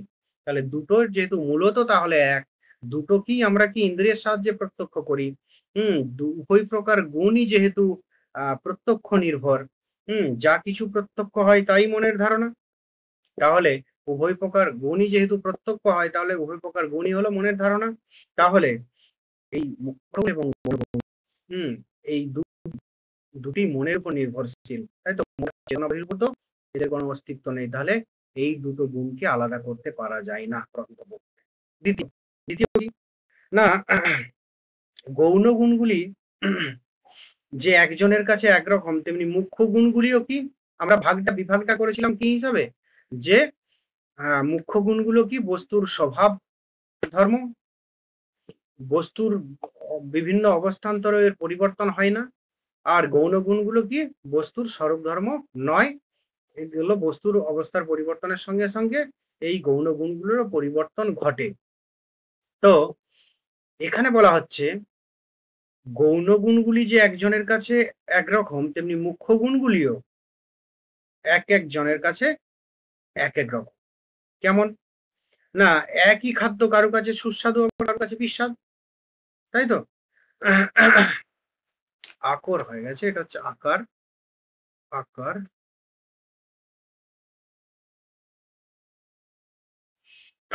আকার বা আকৃতি প্রত্যক্ষ আকার বা আকৃতি প্রত্যক্ষ কর্তার অবস্থানের উপর নির্ভর করে। কাছ থেকে কোনো বস্তুকে প্রত্যক্ষ করলে বড় বলে মনে হয়, আর দূর থেকে কোনো বস্তুকে প্রত্যক্ষ করলে ছোট বলে মনে হয়। তো তাহলে এই মুখ্য গুণগুলিও যেমন কি তোমার এই গৌণ গুণগুলিও যেমন এক একজনের কাছে এক এক ধরনের হতে পারে, সেরকম মুখ্য গুণগুলিও সেরকম এক একজনের কাছে এক এক রকমের এক এক রকম ভাবে প্রতিভাত হতে পারে। তো উদাহরণ কি না, একই খাদ্য ভিন্ন ভিন্ন জনের কাছে ভিন্ন ভিন্ন মনে হতে পারে। আবার কি একই বস্তু দূর থেকে ছোট দেখায়, কাছে গেলে বড় দেখায়। তো তাহলে আকার আকৃতির পরিবর্তন ঘটছে। তাহলে মুখ্য গুণগুলির মতো এই গৌণ গুণগুলির মতো মুখ্য গুণগুলিরও পরিবর্তন হয়। তাহলে মুখ্য এবং গৌণ গুণের মধ্যে পার্থক্য করা সম্ভব নয় বা উচিত নয়, ঠিক নয়। তৃতীয়ত, গৌণ ও মুখ্য গুণের অবিচ্ছেদ্য সম্পর্ক থেকে একথা প্রমাণিত হয় যে গৌণ গুণের মতো মুখ্য গুণ বস্তুর ধর্ম নয়।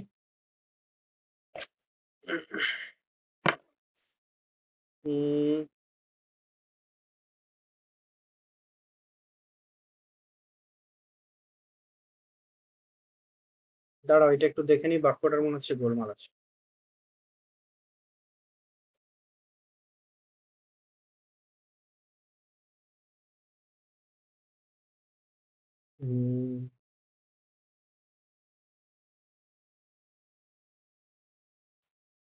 না, ঠিকই আছে।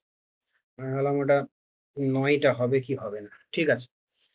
গৌণ ও মুখ্য গুণের অবিচ্ছেদ্য সম্পর্ক থেকে একথা প্রমাণিত হয় যে উপরের দুটোতে দেখানো হলে কি মুখ্য এবং গৌণ গুণ সেই একই।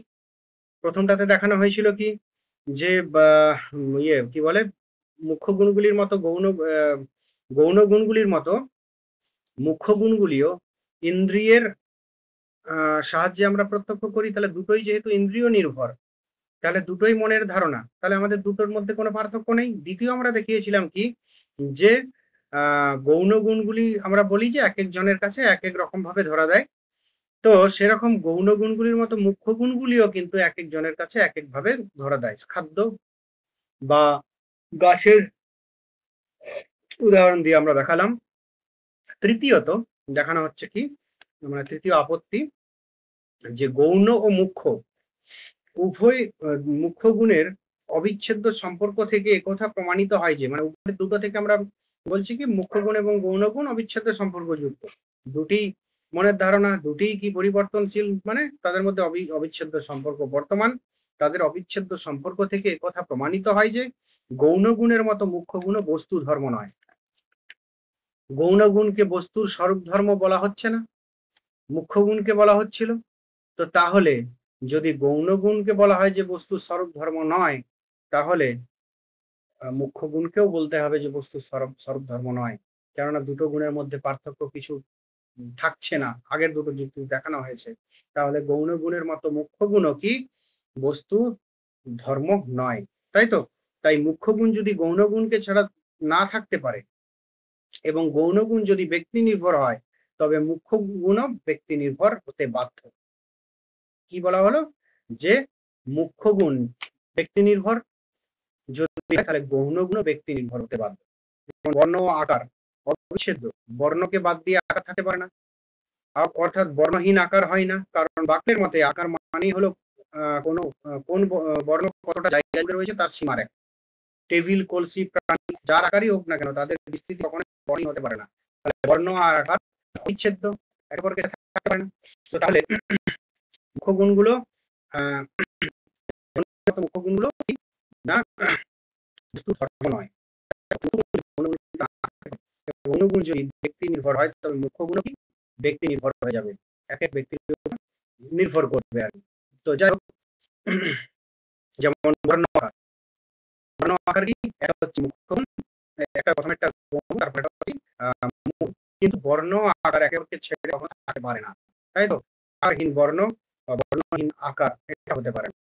তাহলে এরকম যেখানে আমি দৃষ্টান্ত পাবো যে যেখানে মুখ্য গুণ গৌণ গুণ অবিচ্ছেদ্য সম্পর্কে যুক্ত, তাহলে সেখানে আমি মুখ্য এবং গৌণ গুণের মধ্যে পার্থক্য কিভাবে করব? তাহলে সেই ক্ষেত্রে যদি গৌণ গুণ যদি বলা হয় কি বস্তু ধর্ম নয়, তাহলে মুখ্য গুণ কি হবে না গৌণ গুণের মতো বস্তু ধর্ম নয়, এরকম বলতে হবে। তো যাই হোক, তাহলে আমরা তিনটে জিনিস পেলাম। একটা কি, যে মুখ্য গুণ এবং গৌণ গুণ দুটোই মনের ধারণা। দ্বিতীয়, গৌণ গুণগুলি যে একজনের কাছে একরকম, মুখ্য গুণগুলিও একজনের কাছে এক এক রকম। খাবার এবং গাছের উদাহরণ দিয়ে আমরা জানতে পারলাম। তৃতীয় ক্ষেত্রে জানতে পারলাম যে গৌণ এবং মুখ্য উভয় গুণই বস্তুর ধর্ম নয়, কোন গুণই বস্তুর ধর্ম নয়, তাই তো? আর কি, গৌণ গুণ যদি ব্যক্তি নির্ভর হয়, তাহলে মুখ্য গুণও ব্যক্তি নির্ভরই হবে। যেমন কেননা কেন মানে কেন, কারণটা কি না, গৌণ গুণ এবং মুখ্য গুণ অবিচ্ছেদ্য সম্পর্কেই থাকে। যেমন হচ্ছে বর্ণ আকার, বর্ণ আকার কখনো একে অপরকে ছেড়ে থাকতে পারে। তাহলে সেক্ষেত্রে মুখ্য গুণ যদি কি হবে না ব্যক্তি নির্ভর হয়, তাহলে গৌণ গুণও ব্যক্তি নির্ভর হবে, তাই তো? শুধুমাত্র বর্ণ আকার একসঙ্গে একে অপরকে ছেড়ে থাকতে পারে না, একসঙ্গেই থাকে। শুধু বর্ণটি ব্যক্তি নির্ভর হবে, আকারটা ব্যক্তি নির্ভর হবে না। এরপর 4 নম্বরে বলা হচ্ছে কি, চতুর্থ আপত্তিতে, যে লকের প্রতিরূপী বস্তুবাদের সঙ্গে তার সংগতি নেই। জড়দ্রব্যের অস্তিত্ব থাকলেও তা আমাদের প্রত্যক্ষের অগোচর। মানে তিনি অভিজ্ঞতাবাদী দার্শনিক একজন, তিনি অভিজ্ঞতাবাদী দার্শনিক, তিনি বলছেন যে জড়দ্রব্য বা বস্তু প্রকৃতপক্ষে আমরা জানি না। তো সেটা বলাটা তার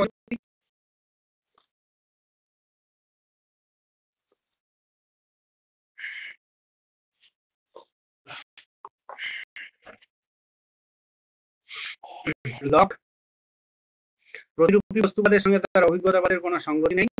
লকের প্রতিরূপী বস্তুবাদ অনুসারে জড়দ্রব্যের অস্তিত্ব থাকলেও তা আমাদের প্রত্যক্ষের অগোচর। আমাদের প্রত্যক্ষের বিষয় শুধুই ধারণা, আর কিছু নয়। অভিজ্ঞতাবাদের দৃষ্টিকোণ থেকে এমন কথা অর্থহীন, কেননা স্ববিরোধী। অভিজ্ঞতাবাদের মূল কথা হলো কি, অভিজ্ঞতা একমাত্র জ্ঞান মাধ্যম। যার অভিজ্ঞতা নেই তার সম্পর্কে জ্ঞানও নেই, যা আছে তাকে দেখা যাবে, অনুভব করা যাবে। যার প্রত্যক্ষ অনুভব নেই, অভিজ্ঞতাবাদের দৃষ্টিকোণ থেকে তার সৎ অর্থাৎ অস্তিত্বশীল নয়, অর্থাৎ অস্তিত্বশীল বলা যাবে না। তো তাহলে এই দিক থেকে যে দ্রব্যের কনসেপ্ট, তাহলে দ্রব্য মানে কি আমি জানি না, একজন অভিজ্ঞতাবাদী দার্শনিক হিসাবে লকের এ কথা বলা উচিত হয়নি। তাহলে দ্রব্য বা বস্তুর জ্ঞানই যদি আমাদের না হয়, তাহলে আমরা সেটাকে প্রতিষ্ঠা করব কি হবে, সেটা সম্পর্কে আলোচনা করব কি, তাই তো? এটা হচ্ছে মূল বক্তব্য। যাই হোক, তাহলে 4টে আমরা যুক্তি, প্রতিরূপী বস্তুবাদের বিপক্ষে যুক্তি বা মুখ্য গুণ গৌণ গুণের যে বিভাগ, সেই বিভাগের বিপক্ষে যুক্তি। তো যাই হোক, এরপর যেটা জ্ঞানের স্বরূপ, নেচার অফ নলেজ বা থিওরি অফ নলেজ, তো একই ব্যাপার। এই পর্যন্ত আমাদের লকের সহজাত ধারণা খণ্ডন হলো, এবং আরেকটা কি হলো না, তার যে প্রতিরূপী বস্তুবাদ, সেই প্রতিরূপী বস্তুবাদ সম্পর্কে আলোচনা করা হলো। এরপর হচ্ছে জ্ঞানের স্বরূপ। তো জ্ঞানের সংজ্ঞা প্রসঙ্গে লক কি বলছেন, যে জ্ঞান হলো দুটি ধারণার মধ্যে মিল বা অমিল প্রত্যক্ষ। জ্ঞান হলো দুটি ধারণার মধ্যে মিল বা অমিল প্রত্যক্ষ। তো এটাকে আগে পড়াবো, ধারণার উৎস।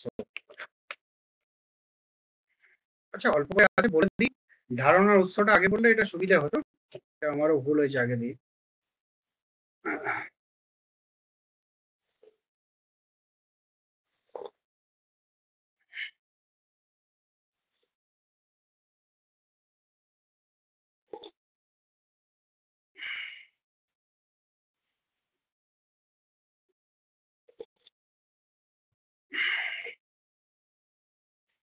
জ্ঞানের সংজ্ঞা লকের মতে কি না, দুটি ধারণার মধ্যে মিল এবং অমিল প্রত্যক্ষ হচ্ছে জ্ঞান। দুটি ধারণার মধ্যে আমরা যে ধারণাগুলো, সেগুলো পাই কি করে না, সেই ধারণার উৎস সেটা আমরা একটু পরে দেখবো, সেটা সংক্ষেপে বলছি। যে আমাদের যে অভিজ্ঞতা, আমাদের অভিজ্ঞতা মানে কি? ইন্দ্রিয় অভিজ্ঞতা। ইন্দ্রিয় অভিজ্ঞতার মাধ্যমে আমরা প্রাথমিকভাবে সরল ধারণা পাই, তাই তো? বর্ণ, গন্ধ, স্বাদ ইত্যাদি সবই সরল ধারণা। সেই সরল গুলির মাধ্যমে কি করা হয় না, ঠিক একইভাবে এখানে উদাহরণ দেওয়া ছিল, যে লকেরই উদাহরণ, যে আমরা যেমন কি মালা গাঁথি, বা আমরা ধরো এক একটা বর্ণ, অ আ হ্রস্ব দীর্ঘ বা ABCD, এক একটা এরকম মানে এরকম অনেকগুলো বর্ণ দিয়ে আমরা যেমন এক একটা শব্দ গঠন করি, বা মালা গাঁথার সময় কি অনেক ফুল একই সূত্রে গ্রথিত করি, ঠিক একইভাবে এই আমাদের প্রাথমিকভাবে ইন্দ্রিয় অভিজ্ঞতার মাধ্যমে বা ইন্দ্রিয়ের মাধ্যমে প্রাপ্ত ধারণাগুলির মধ্যে মিল অমিল প্রত্যক্ষ করে আমরা কি করি? জটিল ধারণা গঠন করি। বুঝতে পেরেছ? তো এটা প্রাথমিকভাবে বললাম, আমরা পরে আবার বলছি। মূল কথা যে ধারণা, যেগুলো ধারণার কথা বলা হচ্ছে, সেই ধারণাগুলো কি না, ধারণাগুলো সবই কিন্তু আমাদের বাহ্য জগৎ থেকে প্রাপ্ত মাধ্যমে, ইন্দ্রিয়ের মাধ্যমে। তো যাই হোক, জ্ঞান হলো দুটি ধারণার মধ্যে মিল ও অমিল। তো জ্ঞানের বিষয় কোনো একটি ধারণা নয়, ধারণার সঙ্গে বস্তুর সম্বন্ধও নয়, তা হলো বিভিন্ন ধারণার পারস্পরিক সম্বন্ধ, তাই তো? বিভিন্ন ধারণার মধ্যে এক প্রকার মিল ও অমিলের সম্পর্ক 4 রকম হতে পারে, তাই তো? প্রথম প্রকার মানে জ্ঞানের দুটি ধারণার মধ্যে মিল এবং অমিল, লকের মতে 4 প্রকার পারে। তো প্রথম প্রকার মিল ও অমিল হলো অভিন্নতা বা ভিন্নতা, আইডেন্টিটি অর ডাইভার্সিটি। তো অভিন্নতাকে সদর্থক বচনে এবং ভিন্নতাকে নঙার্থক বচনে প্রকাশ করা হয়। সাদা সবসময় সাদা, অভিন্নতা, অথবা গোলাকার সবসময় গোলাকার, এখানে দুটি বস্তুর অভিন্নতা প্রকাশিত হয়েছে বা অভিন্নতার কথা বলা হয়েছে। সাদা কখনো লাল নয়, অথবা গোলাকার কখনো বর্গাকার নয়, এখানে ভিন্নতার কথা বলা হয়েছে। তো জ্ঞান কিভাবে হয় না, দুটি ধারণার মধ্যে ভিন্নতা অভিন্নতা মিল বা অমিল প্রত্যক্ষ, সেই মিল বা অমিল প্রত্যক্ষের মাধ্যমে আমাদের কি আসে? জ্ঞান আসে। সেই জ্ঞানের প্রথম যেটা, সেটা হচ্ছে ভিন্নতা অভিন্নতা। দুটো বস্তুর মধ্যে মিল বা অমিল বা অভিন্নতা ভিন্নতা, সেটা কি? এটা হচ্ছে প্রথম প্রকার। সেটা কি না, যেমন কি সাদা হয় সবসময় সাদা, বা গোলাকার হয় সবসময় গোলাকার, এটা হচ্ছে কি? অভিন্নতা। আবার গোলাকার কি বলে, বর্গাকার নয়, সাদা লাল নয়, সাদা কালো নয় ইত্যাদি, এগুলো হচ্ছে কি? ভিন্নতা। দ্বিতীয় প্রকার মিল অমিল হলো দুটি ধারণার মধ্যে সরাসরি সম্বন্ধ প্রত্যক্ষ। যে গণিত এবং জ্যামিতির ক্ষেত্রে কি দুটি ধারণার মধ্যে আমরা এই প্রকার সম্বন্ধ প্রত্যক্ষ করি। দ্বিতীয় প্রকার মিল অমিল প্রত্যক্ষ কোনটা না, দুটি ধারণার মধ্যে সরাসরি হবে সম্বন্ধ প্রত্যক্ষ। তো গণিত এবং জ্যামিতির ক্ষেত্রে এই ধরনের ব্যাপারগুলি ঘটে। প্রায়শ আমরা কি করি না, দুটি ধারণার মধ্যে আমরা এই প্রকার সম্বন্ধ প্রত্যক্ষ করি, সরাসরি হবে। ত্রিভুজের ধারণা এবং সমতলিক ক্ষেত্রের ধারণা, এর মধ্যে কি সরাসরি এক যৌক্তিক সম্পর্ক প্রত্যক্ষ করি বলে আমরা বলতে পারি ত্রিভুজ মাত্রই সমতলিক। তৃতীয় প্রকার মিল বা অমিল হলো কি একই বস্তুতে কতকগুলি ধারণার সহাবস্থান অথবা সহাবস্থানের অভাব প্রত্যক্ষ। একই বস্তুতে কতকগুলি ধারণার সহাবস্থান বা সহাবস্থানের অভাব প্রত্যক্ষ। যেমন কি একখণ্ড স্মরণে কতকগুলি ধর্ম, হলুদ বিশেষ রং, বিশেষ ওজন, ভার, নমনীয়তা, গলনীয়তা ইত্যাদি ধর্মগুলো সহাবস্থান, এবং বিপরীতে কতকগুলি ধর্ম সহাবস্থান করে না, যেগুলো অন্যান্য লোহার কিছু ধর্ম হয়তো এগুলো স্বর্ণে অবস্থান করে না। রূপতে যেগুলো সহাবস্থান করে সেগুলো স্বর্ণে অবস্থান করে না। চতুর্থ প্রকার হলো কি বাহ্য বস্তুর সঙ্গে ধারণার অনুরূপতা থাকা বা না থাকা। বাহ্য বিষয়ের সঙ্গে মনস্থ ধারণার অনুরূপতা থাকলে যে জ্ঞান হয়, এটা কি একটু গোলমাল আছে,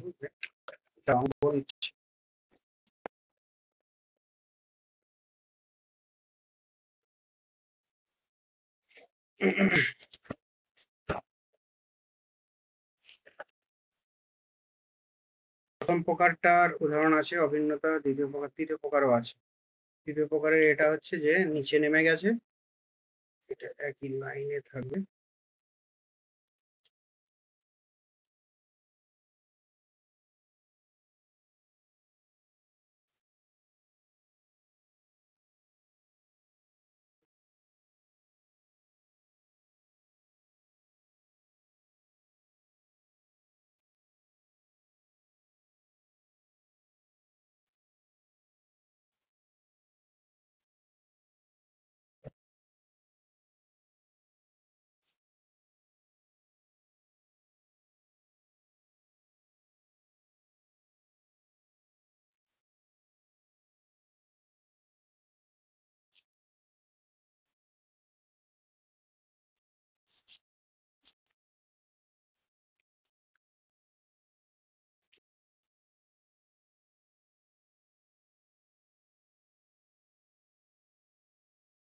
হ্যাঁ, বাস্তব অস্তিত্বের জ্ঞান, নলেজ অফ রিয়েল এক্সিস্টেন্স।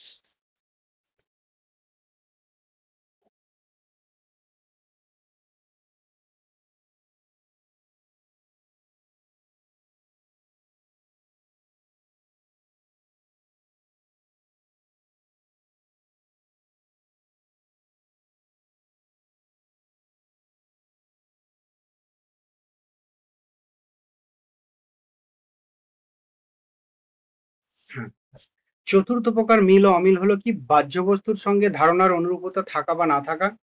বাহ্য বিষয়ের সঙ্গে মনস্থ ধারণার অনুরূপতা থাকলে যে জ্ঞান হয় তাকে হচ্ছে বাস্তব অস্তিত্বের জ্ঞান, নলেজ অফ রিয়েল এক্সিস্টেন্স এটা বলা হয়।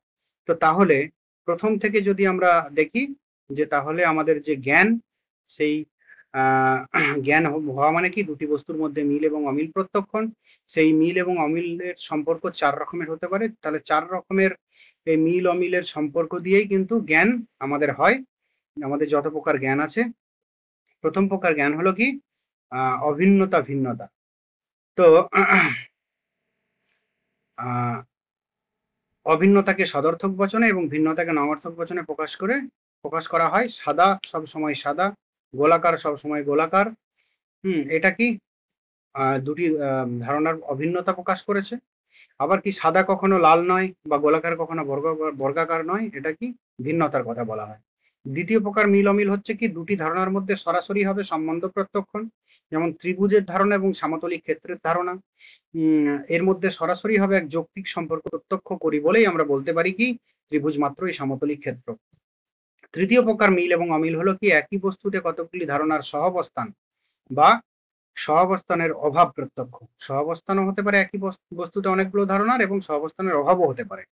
যে আমরা বিশেষ বিশেষ বস্তু, আমরা কি সেই বস্তু কিছু ধারণা নিয়ে থাকে, সেই একইভাবে অন্যান্য বিরুদ্ধ জাতীয় ভিন্ন জাতীয় ধারণা তার মধ্যে থাকে না। যেমন স্বর্ণের উদাহরণ এখানে দেওয়া হয়েছে। স্বর্ণের যে ধারণা, বিশেষ ধর্ম কি না, হলুদ রং, ওজন, নমনীয়তা, গলনীয়তা ইত্যাদি। হ্যাঁ, সেটা কি স্বর্ণের যে ধর্ম সেটাই থাকে, রৌপ্যর যে ধর্ম সেটা থাকে না, লোহার যে ধর্ম সেটা থাকে না। তাহলে একই বস্তুতে কতগুলি ধারণার সহাবস্থান অথবা সহাবস্থানের অভাব। তো আর চতুর্থ প্রকারের মিল অমিল হলো কি, বাহ্য বস্তুর সঙ্গে ধারণার অনুরূপতা থাকা বা না থাকা। বাহ্য বিষয়ের সঙ্গে মনস্থ ধারণার অনুরূপতা থাকলে যে জ্ঞান হয় তাকে কি বলা হচ্ছে, যে বাস্তব অস্তিত্বের জ্ঞান। যে বাস্তব অস্তিত্বশীল, এই অস্তিত্বশীলতার জ্ঞান তো প্রয়োজন। সেই বাস্তব অস্তিত্বের জ্ঞান কি না, বাহ্য বিষয়ের সঙ্গে মনস্থ ধারণার অনুরূপতা থাকার ফলে। তো যাই হোক, এই চার ভাবে মিল অমিল প্রত্যক্ষ করা হয়, এবং এই চার ধরনের মিল অমিল প্রত্যক্ষ করার ফলে আমাদের যত প্রকারের জ্ঞান আছে সেই জ্ঞানগুলো আমাদের আমরা লাভ করি। এর পরবর্তী ক্ষেত্রে আমরা দেখছি যে জ্ঞান কত ধরনের জ্ঞান তিনি মানছেন, কিভাবে জ্ঞান হচ্ছে, সেগুলো আমরা জানতে পারবো। যাই হোক, এরপর জ্ঞানের হচ্ছে তিনটি ক্রমের কথা বলেছেন। একটা হচ্ছে স্বজ্ঞামূলক জ্ঞান, ইনটুইটিভ নলেজ, একটা হচ্ছে প্রমাণমূলক জ্ঞান, আর একটা হচ্ছে সংবেদনমূলক জ্ঞান, তাই তো। তো জ্ঞান যদি এক ধারণার সঙ্গে অপর এক ধারণার মিল বা অমিল প্রত্যক্ষ হয়, তাহলে আমাদের প্রত্যেককে কেবল নিজ নিজ ধারণার গণ্ডিতে আবদ্ধ থাকতে হয়। এবং বাহ্য জগতের সঙ্গে আমাদের সম্পর্ক ছিন্ন হবে জড় জগতের অস্তিত্ব সম্পর্কে, অপর ব্যক্তির অস্তিত্ব সম্পর্কে আমাদের কোনো রকম জ্ঞানই সম্ভব হবে না। কিন্তু জ্ঞানের এ প্রকার সংজ্ঞা দিয়েও লক অসঙ্গতভাবে 3 রকম অস্তিত্ববাচক জ্ঞানের কথা উল্লেখ করেছে। সেগুলো কি? যে যথা নিজের অস্তিত্বের কথা, ঈশ্বরের অস্তিত্বের কথা এবং বাহ্য বস্তুর অস্তিত্বের কথা। তো নিজের অস্তিত্ব সম্পর্কে জ্ঞান হলো কি? সজ্ঞামূলক জ্ঞান। আর ঈশ্বরের অস্তিত্ব সম্পর্কে জ্ঞান হলো কি? প্রমাণমূলক জ্ঞান, ইনটুইটিভ প্রথমটা, তারপরে ডেমনস্ট্রেটিভ। এবং বাহ্য বস্তুর অস্তিত্ব সম্পর্কে জ্ঞান হলো কি? সংবেদনমূলক জ্ঞান। সত্যতা নিরীক্ষে সজ্ঞামূলক জ্ঞান পরোক্ষ ও অসন্দিগ্ধ হয় সর্বশ্রেষ্ঠ জ্ঞান। পরোক্ষ এবং অসন্দিগ্ধ কেন? সজ্ঞামূলক, যে আমি, আমার অস্তিত্ব, আমি আছি। এটা অবশ্যই কি? আমি অভিজ্ঞতা করছি, আমি জ্ঞান লাভ করছি। তাহলে এটা তো অবশ্যই অপরোক্ষ এবং অসন্দিগ্ধ, কোনো কিছুর ভায়া হয়ে নয়, ডাইরেক্টলি আমি জানছি। আর প্রমাণমূলক জ্ঞান সুনিশ্চিত হলেও তার সজ্ঞামূলক জ্ঞান নির্ভর পরোক্ষ জ্ঞান। দ্বিতীয় যেটা প্রমাণমূলক, সেটা কি? ঈশ্বরের অস্তিত্ব, তাই তো? তো সংবেদনমূলক জ্ঞান সঠিক অর্থে জ্ঞান পদবাচ্য নয়, কেননা তা কখনো সুনিশ্চিত হতে পারে না। তো লক একজন অভিজ্ঞতাবাদী, কিন্তু অভিজ্ঞতাবাদী হয়েও কি তিনি কি বলছেন? যে সজ্ঞামূলক জ্ঞানটা কি? সঠিক অর্থে জ্ঞান পদবাচ্য নয়, কেননা এই তা কখনো সুনিশ্চিত হতে পারে না। কেননা মুখ্যগুণ গৌণগুণের পার্থক্য তিনি দেখিয়েছেন, এবং মুখ্যগুণ টাই বেশি, মুখ্যগুণ এবং গৌণগুণ দুটোই হয়, কিন্তু মুখ্যগুণটাই আমাদের বেশি আমাদের ধারণায় ধরা দেয়, আমাদের জ্ঞানে ধরা দেয়, এবং যেটা ব্যক্তি নির্ভর, যেটা ম্যান টু ম্যান ভ্যারি করে। সেই জন্য তিনি কি বলছেন? যে সংবেদনমূলক জ্ঞান সঠিক অর্থে জ্ঞান পদবাচ্য নয়, কেননা তা কখনো সুনিশ্চিত হতে পারে না। তো এসে গ্রন্থের তোমার শেষ ভাগে, চতুর্থ এবং শেষ ভাগে তিনি এই জ্ঞানের ক্রম দেখিয়েছেন। তাহলে প্রথমটা কি? সজ্ঞামূলক জ্ঞান, আমার অস্তিত্বের জ্ঞান, নিজের অস্তিত্বের জ্ঞান। ঈশ্বরের অস্তিত্ব, যে নিজের অস্তিত্বের মাধ্যমে প্রমাণ করা যে ঈশ্বরের অস্তিত্ব, যিনি সকল কিছুকে প্রত্যক্ষ করছি। আরেকটা কি?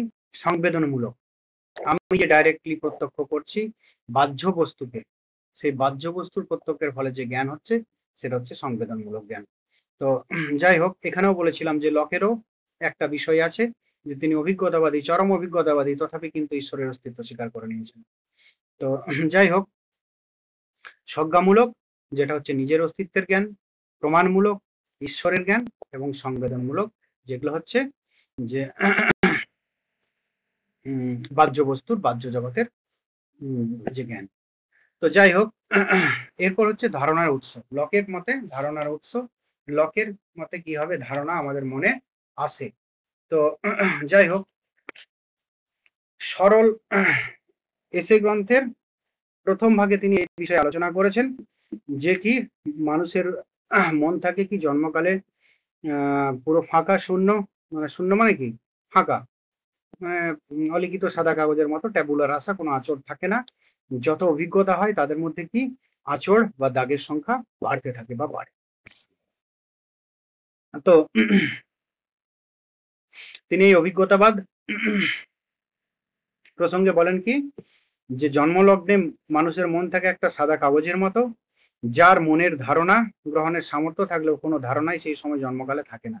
যত বৃদ্ধি লাভ করে তখন কি তার এই মনের মধ্যে ধারণা বৃদ্ধি লাভ করে বা আঁচড় কাটতে শুরু করে। জ্ঞান, তিনি যখন জ্ঞান লাভ করেন তখন তার এই মন পূর্ণ হয় আস্তে আস্তে। তো তাহলে এই যে ধারণার কথা বলছি, এই যে জ্ঞানের কথা বলছি, তো সেই ধারণা কি? সেই ধারণা কত প্রকার, এই সকল বিষয় নিয়ে আলোচনা হবে। সেই ধারণা 2 প্রকার, একটা হচ্ছে সরল বা মৌলিক ধারণা, আর একটা হচ্ছে জটিল বা যৌগিক ধারণা। তো সরল ধারণা কি?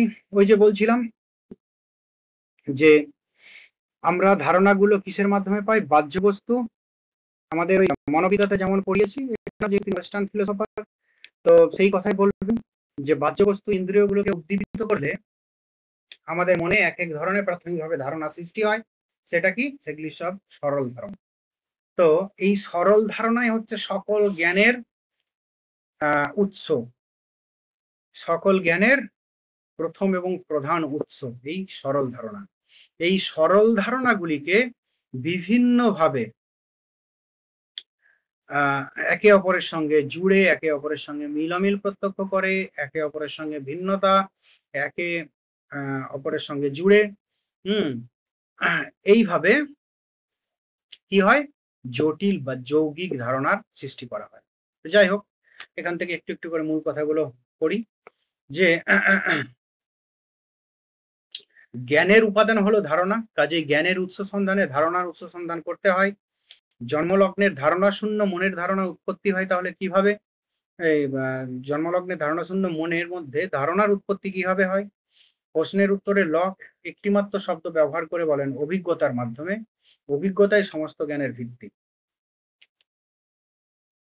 অভিজ্ঞতার মাধ্যমে একটা কমা হবে, কেননা অভিজ্ঞতাই সমস্ত ধারণার উৎসমূল। অভিজ্ঞতা বলতে লক দুটি বিষয়ের উল্লেখ করেছেন, একটা হচ্ছে সংবেদন আর একটা হচ্ছে কি অন্তর্বেদন বা অন্তর্দর্শন। অন্তর্বেদন বা অন্তর্দর্শন।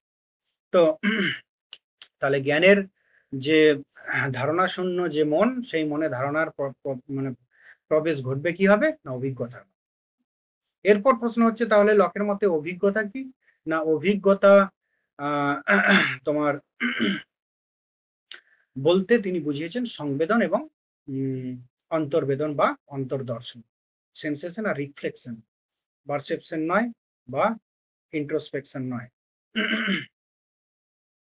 সংবেদন এবং অন্তর্বেদন। তো সংবেদন মানে কাকে বলেছেন না, আমাদের যেমন বাহ্য এবং মানস প্রত্যক্ষ, যেটা নাই দর্শনে, সেই মানস প্রত্যক্ষ।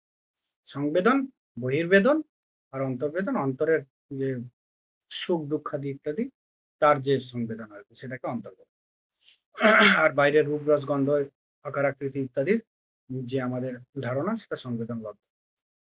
তো যাই হোক, বাহ্য বস্তু ইন্দ্রিয় কার্য গুণগুলি আমাদের ইন্দ্রিয়কে উদ্দীপিত করলে মনের মধ্যে তাদের যে ছাপ পড়ে তাকে বলে সংবেদন, যেটা আমরা সাইকোলজিতে বলেছি। সংবেদনের মাধ্যমে আমরা যেসব ধারণা লাভ করি সে সবই বাহ্য জগৎ সংক্রান্ত, যথা বর্ণ গন্ধ শব্দ কাঠিন্য ইত্যাদি।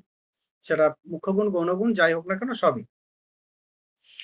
এসব সংবেদনমূলক ধারণাগুলিকে মন নিষ্ক্রিয়ভাবে গ্রহণ করে মাত্র, তাদের যেমন সৃষ্টি করতে পারে না তেমনি ধ্বংসও করতে পারে না। এইসব সংবেদনমূলক ধারণাকে লক সরল ধারণা বলেছে। প্রথম দেখো, এটা মনে রাখবে। তাহলে প্রথম কি, যে এই যে মন, একটা শূন্য মন বা ফাঁকা মন, খালি মন বা অলিখিত সাদা কাগজ, সেটা পূর্ণ হয় কিসের মাধ্যমে না বলছে অভিজ্ঞতার মাধ্যমে। তো সেই তোমার এটা হচ্ছে ধারণার মাধ্যমে। সেই ধারণাগুলো কত প্রকার, একটা হচ্ছে সরল ধারণা, একটা যৌগিক ধারণা। সরল ধারণাগুলো কি ডাইরেক্টলি যেটা আমরা ইন্দ্রিয়ের দ্বারা যে আমরা পাচ্ছি যে ধারণাগুলো, সেই ধারণাগুলো হচ্ছে সরল ধারণা, তাই তো।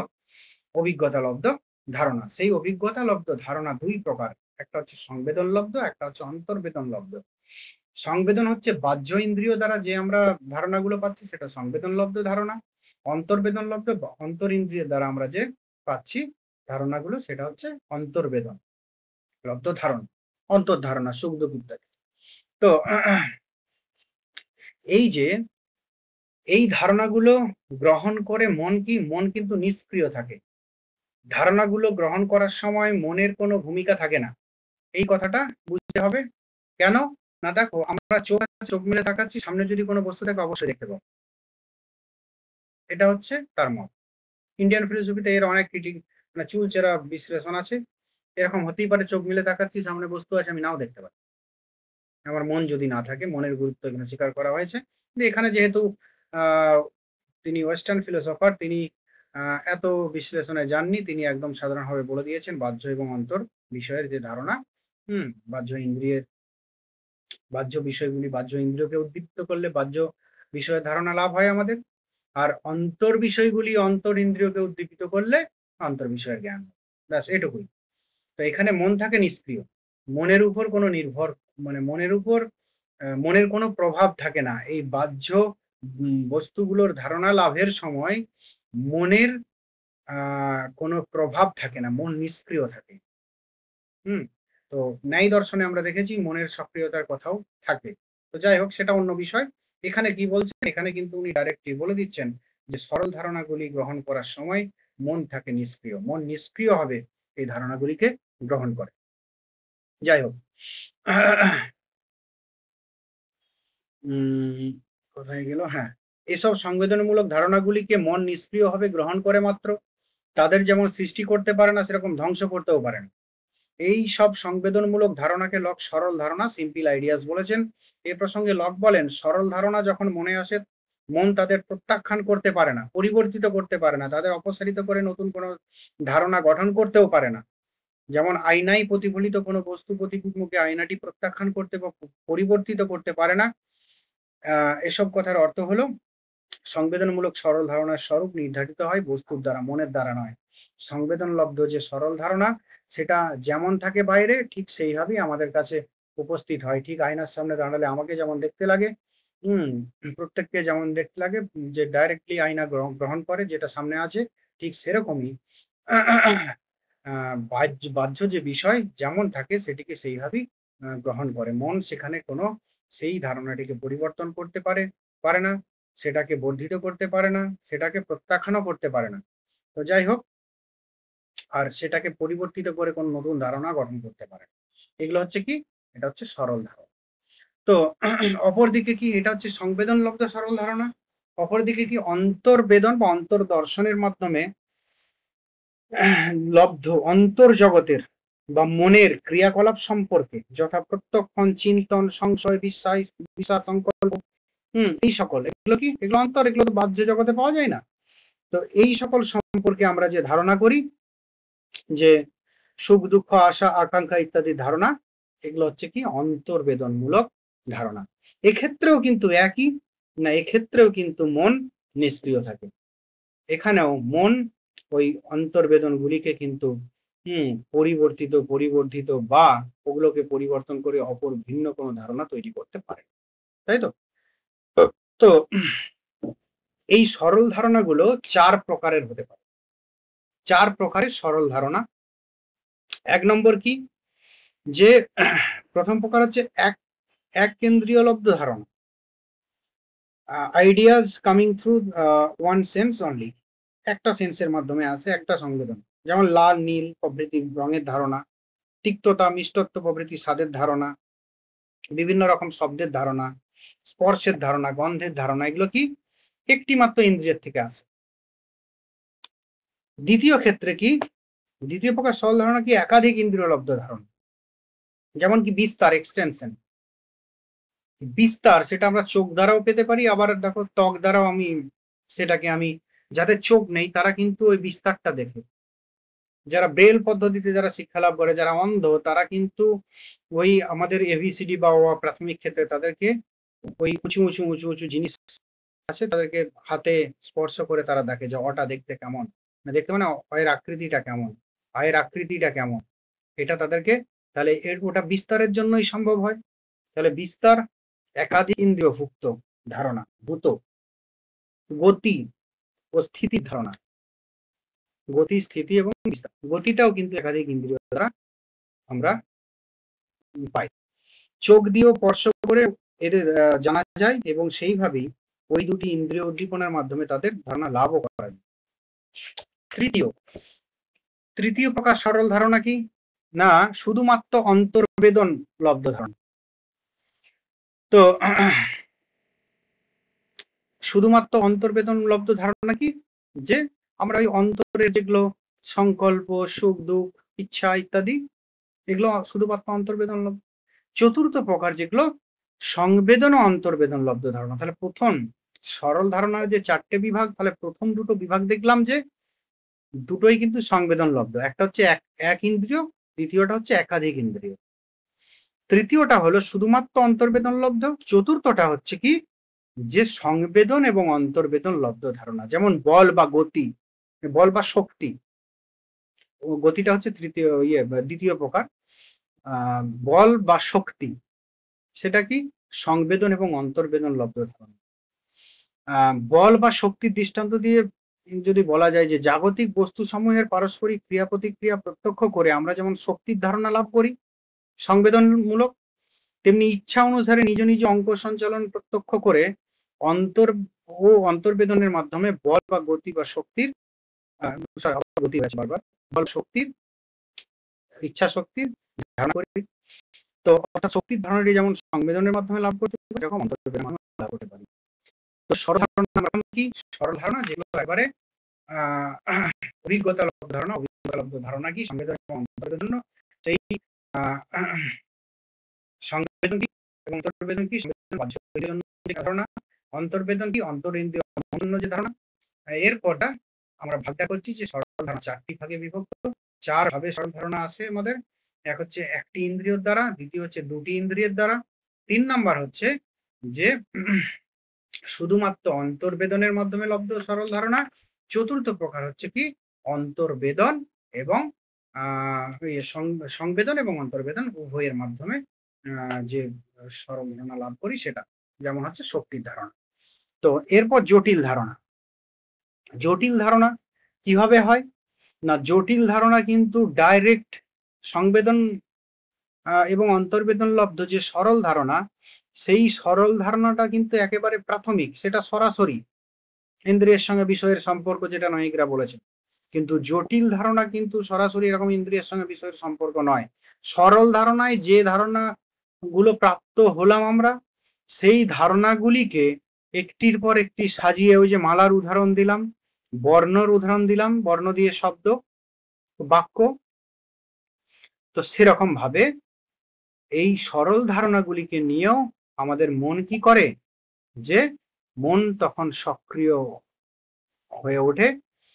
সরল ধারণাগুলিকে পাওয়ার পর মন সক্রিয়ভাবে সরল ধারণাগুলিকে কি একটির পর একটি গ্রথিত করে জটিল ধারণা সৃষ্টি করে। তাহলে প্রথম ক্ষেত্রে সরল ধারণার ক্ষেত্রে মন ছিল নিষ্ক্রিয়, জটিল ধারণার ক্ষেত্রে মন কি? সক্রিয়। তাই তো? মন সক্রিয় হবে কি করে না, ওই সরল ধারণাগুলিকে নিয়ে একে অপরের সঙ্গে যুক্ত করে কি করে, একে অপরের সঙ্গে পার্থক্য করে কি করে না, এক একটি জটিল ধারণার সৃষ্টি করে। তাই তো? তো মনের মধ্যে সংবেদন ও অন্তর্বেদন লব্ধ বিভিন্ন সরল ধারণার সমাবেশ ঘটলে মনের সক্রিয়তা দেখা দেয়। এই পর্যায়ে মন সক্রিয় বিভিন্ন সরল ধারণাকে সুবিন্যস্ত করে, যুক্ত করে, পরিবর্তিত ও পরিবর্ধিত করে যে সব ধারণা গঠন করে তা হলো জটিল বা যৌগিক ধারণা। তাই তো? তো উল্লেখযোগ্য যে এখানে বিভিন্ন সরল ধারণা সহযোগে সক্রিয় হবে মন জটিল বা যৌগিক ধারণা গঠন করতে পারলেও সরল ধারণাগুলিকে মন গঠন করতে পারে না। প্রথমে সরল ধারণাগুলিকে পেতে হয়, সরল ধারণাগুলি পাওয়ার পর মন যৌগিক ধারণা গঠন করতে পারে সেগুলো দিয়ে, বা জটিল ধারণা গঠন করতে পারে, কিন্তু সরল ধারণা মন নিজে নিজে তৈরি করতে পারে না। কাজেই সঠিক অর্থে মন এখানে ধারণার আকার প্রদায়ক সংঘটক নয়, মানে এটা শুধুমাত্র আকার প্রদান করে, ধারণার সংঘটক নয়, ধারণা গঠন করতে পারে না। মন এখানে সক্রিয় হবে সংবেদনমূলক এবং অন্তর্বেদনমূলক মৌলিক ধারণা গ্রহণ করে যৌগিক ধারণার আকার দেয় মাত্র। রূপ, রস, গন্ধ, স্পর্শ, আকার, বিস্তার ইত্যাদি সরল ধারণা সহযোগে পর্বত, নদী ইত্যাদি ভৌত পদার্থের ধারণা হলো যৌগিক বা জটিল ধারণা। তো আমরা এরপর দেখব বিভিন্ন ধরনের যৌগিক ধারণা। যৌগিক ধারণা কত ভাবে আমাদের হচ্ছে। লকের দর্শনের যে 3টি যৌগিক ধারণা, তিনটি এখন বলবো না, এখন বলবো 3 ধরনের যৌগিক ধারণা গঠন করে মন। তাই তো? তো 3 ভাবে 3 ধরনের জটিল বা যৌগিক ধারণা গঠন করতে পারে মন। কতগুলি সরল ধারণাকে উপাদান রূপে গ্রহণ করে মন সক্রিয় হবে তাদের সংযুক্ত করে যৌগিক ধারণা গঠন করে, যেমন সৌন্দর্য, কৃতজ্ঞতা, মানুষ, সৈন্যদল, জগৎ ইত্যাদি। দ্বিতীয়ত, সরল অথবা যৌগিক দুটি ধারণাকে পাশাপাশি রেখে কিন্তু যুক্ত না করে মন তাদের মধ্যে এক সম্বন্ধ সূচক যৌগিক ধারণা গঠন করে, যেমন পিতা পুত্র, বড় ছোট, কারণ কার্য, এই ধরনের হয় যৌগিক ধারণা। আবার কি অনুসঙ্গবদ্ধ কতকগুলি ধারণার মধ্যে থেকে কোনো একটি ধারণাকে মনে মনে পৃথক করে মন সক্রিয়ভাবে বিমূর্ত সাধারণ ধারণা গঠন করে, যেমন বিভিন্ন লাল বস্তুর, লাল জামা, লাল রক্ত, লাল ফুল ইত্যাদির জটিল ধারণা থেকে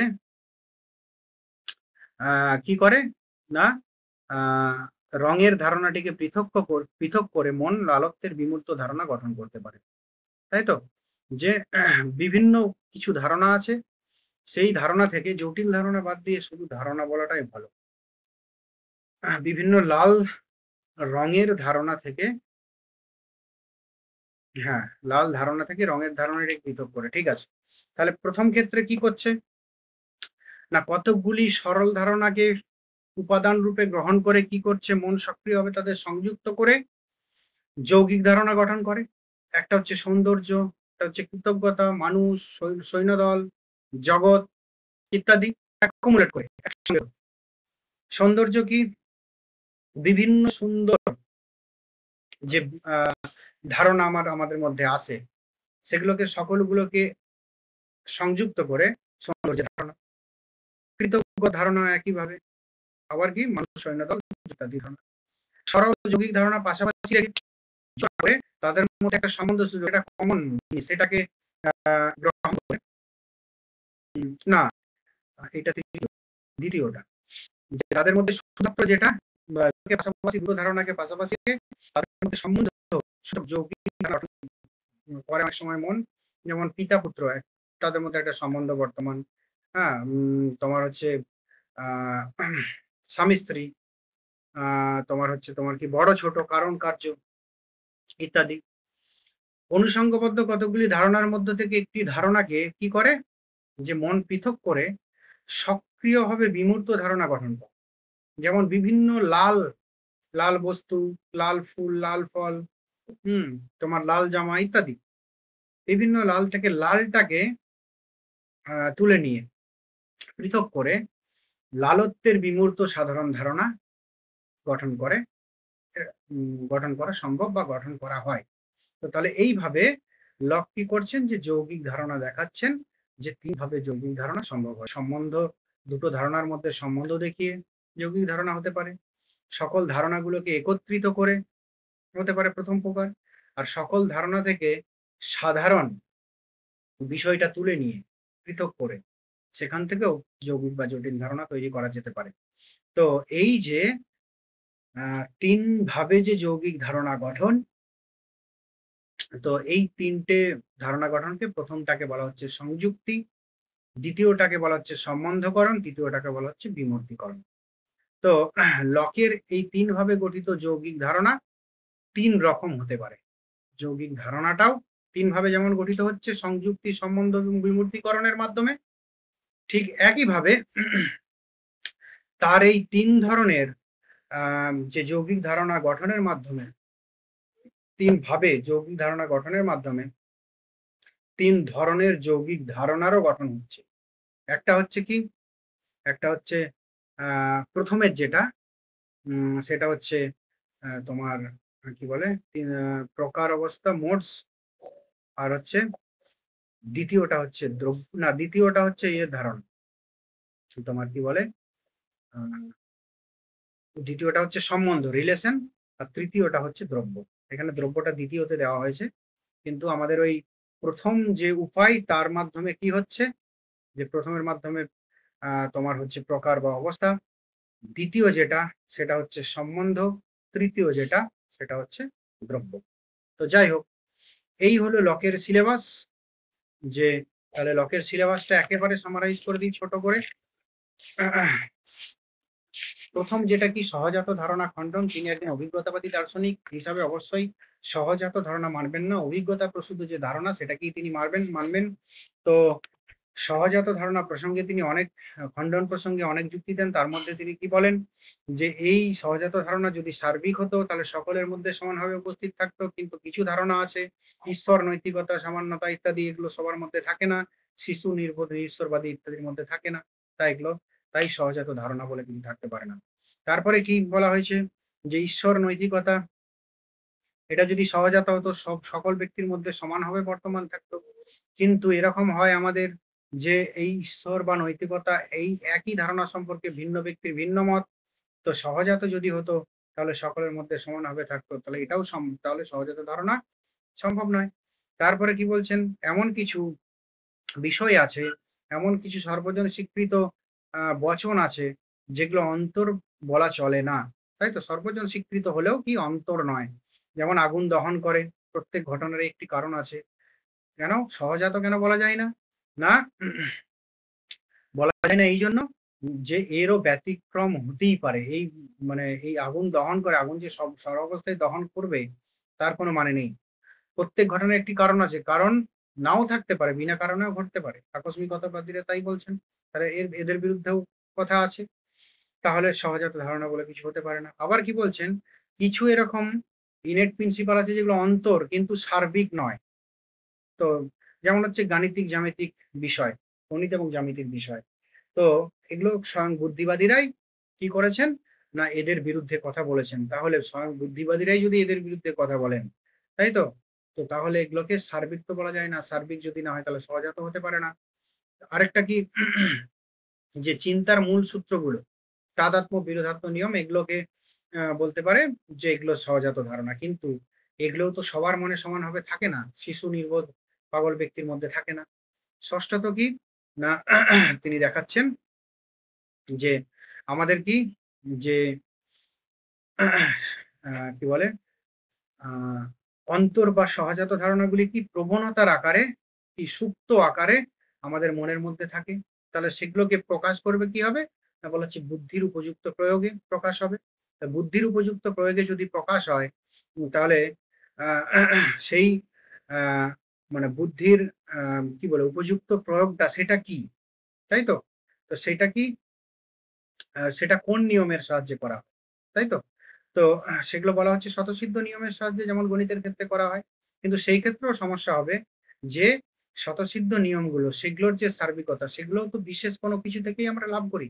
আমরা সামান্য বা সার্বিকতার জ্ঞানটাও সেই বিশেষ কোনো কিছু থেকেই লাভ করি। বিশেষ বিশেষ মানুষের জ্ঞান লাভ করায় আমার সামান্য সার্বিকতাতে যায়। তাহলে অভিজ্ঞতার গুরুত্ব মেনে নিতেই হবে। তাই সহজাত বা অন্তর বা ইনেট বলা যাবে না, ইনেট ধারণা অস্তিত্ব মানা যাবে না। তো যাই হোক, এইভাবে তারপর দেখানো হয়েছে ঈশ্বর, দেশকাল এবং নিত্যতার ধারণাও সেই কি বলবো কি বলো এগুলো কিন্তু সহজাত নয়, এগুলো আমাদের অভিজ্ঞতা লব্ধ এই ধারণা। এরপর আমাদের এসেছিল প্রতিরূপী বস্তুবাদ, যে আমরা বস্তুকে জানি কি হবে, বস্তুকে কতগুলো গুণের গুণ রূপে জানি, যে আমরা কতগুলো গুণ পাই মাত্র, বস্তুকে জানতে পারি না। তার জন্য বস্তু অজ্ঞাত অজ্ঞেয় থেকে যায়। তো এই যে গুণগুলোর মধ্যে মুখ্য গুণ এবং গৌণ গুণ, যেগুলো হচ্ছে আকার, বিস্তৃতি, কাঠিন্য ইত্যাদি হলো কি মুখ্য গুণ, যেগুলো বস্তুর অবস্থান্তরে পরিবর্তিত হয় না। আর কি প্রকারান্তরে বর্ণ, গন্ধ, স্বাদ ইত্যাদি এগুলো হচ্ছে বস্তুর মুখ্য গুণ। তো যাই হোক, এর সমালোচনা আমরা পড়েছি যে বিভিন্নভাবে দেখানো হয়েছে যে মুখ্য গুণগুলিও যেমন এই গৌণ গুণগুলো যেমন ইন্দ্রিয় নির্ভর পরিবর্তনশীল, মুখ্য গুণগুলিও সেরকমই। তো মুখ্য এবং গৌণের মধ্যে কোনো মানে পার্থক্য করা যাবে না। এবং জ্ঞানের স্বরূপ সঙ্গে প্রথমে বলা হলো কি যে দুটি ধারণার মধ্যে মিল এবং অমিল প্রত্যক্ষ, এর মাধ্যমে কি যে জ্ঞান লাভ করা যায়, জ্ঞান আসে। তো প্রথম প্রকার মিল হচ্ছে কি ভিন্নতা অভিন্নতা, দ্বিতীয় প্রকার হচ্ছে কি সরাসরি সম্বন্ধ প্রত্যক্ষ, তৃতীয় কি না সহাবস্থান ও সহাবস্থানের অভাব প্রত্যক্ষ। আর জ্ঞানের তিনটি ক্রমও আমরা জানলাম: সজ্ঞামূলক, প্রমাণমূলক, সংবেদনমূলক। সজ্ঞামূলক নিজের জ্ঞান, প্রমাণমূলক ঈশ্বরের জ্ঞান, সংবেদনমূলক বাহ্য জগতের বস্তুর জ্ঞান। ধারণার উৎস বলেছিলাম সরল ধারণা এবং জটিল ধারণা। সরল ধারণা কি অভিজ্ঞতার মাধ্যমে লব্ধ যে ধারণা, অভিজ্ঞতার মাধ্যমে লব্ধ কি হবে সংবেদন লব্ধ এবং অন্তর্বেদন লব্ধ। তো সেই সরল ধারণারও প্রকারভেদ ছিল কি কি না শুধুমাত্র একেন্দ্রীয় সরল ধারণা, একটি মাত্র ইন্দ্রিয়ের মাধ্যমে, এটা হচ্ছে যে একাধিক ইন্দ্রিয় লব্ধ সরল ধারণা। আর কি একেন্দ্রীয় যেটা লাল নীল বর্ণ ইত্যাদি ধারণা, বর্ণ, স্বাদ, গন্ধ ইত্যাদি। দ্বিতীয় একাধিক ইন্দ্রিয়, যেগুলো হচ্ছে বিস্তার, গতি, স্থিতির ধারণা। আর আরেকটা কি শুধুমাত্র অন্তর্বেদন লব্ধ ধারণা, যেটা হচ্ছে কি যে সংকল্প, প্রত্যক্ষণ, চিন্তা ইত্যাদি। আরেক চতুর্থ সংবেদন এবং অন্তর্বেদন লব্ধ ধারণা, সেটা হচ্ছে কি শক্তির ধারণা। তারপর জটিল ধারণার গঠন বলেছিলাম যে 3 রকমের যৌগিক বা জটিল ধারণা গঠন করা যায়, যে কতকগুলি সরল ধারণাকে একত্রিত করে, কতকগুলি সরল ধারণার একে অপরের মধ্যে সম্বন্ধ দেখিয়ে, আর কতকগুলি ধারণা থেকে সরল ধারণার থেকে কি বলে একটি বিশেষ ধারণাকে তোমার পৃথক করে আমরা একটি বিশেষ ধারণা গঠন করতে পারি। যেমন আমরা বলছিলাম লাল ধারণা, বিভিন্ন লাল বস্তুকে অ্যাবস্ট্রাক্ট করে বিমূর্ত করে আমরা লালত্বের ধারণা গঠন করতে পারি। তো যাই হোক, এই যে তিনটে নাম হচ্ছে, প্রথমটা সংযুক্তিকরণ, দ্বিতীয়টা সম্বন্ধকরণ, তৃতীয়টা হচ্ছে বিমূর্তিকরণ। তো প্রথম প্রকারটা হচ্ছে কি প্রকার বা মোডস, দ্বিতীয়টা সম্বন্ধ, তৃতীয়টা দ্রব্য। এই হচ্ছে লকের আমাদের আলোচনা আজকে ছিল। যাই হোক, 2-4টে প্রশ্ন, এক একটাই বলো।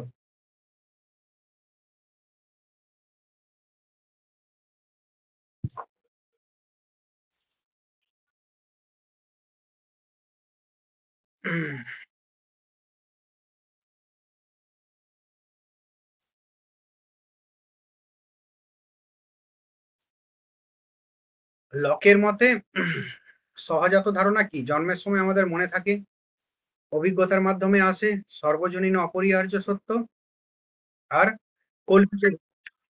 হ্যাঁ, না, এটা হচ্ছে যে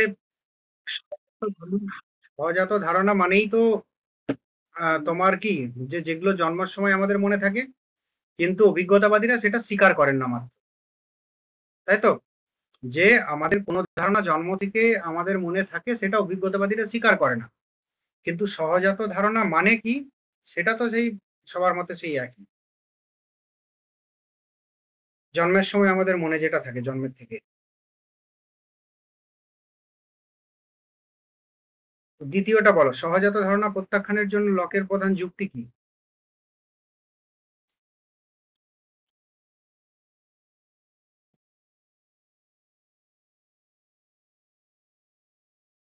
উম লকের মতে ধারণার উৎস কি?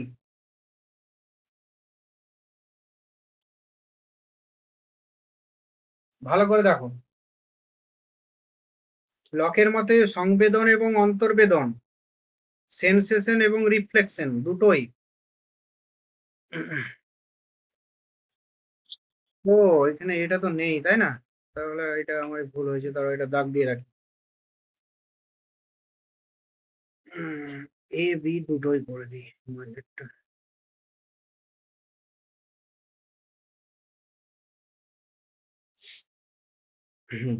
লকের ধারণা তত্ত্বে ধারণা দুটি ভাগে ভাগ করা হয়েছে, কি?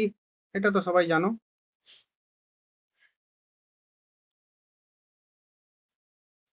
গুণ বা গৌণ গুণ।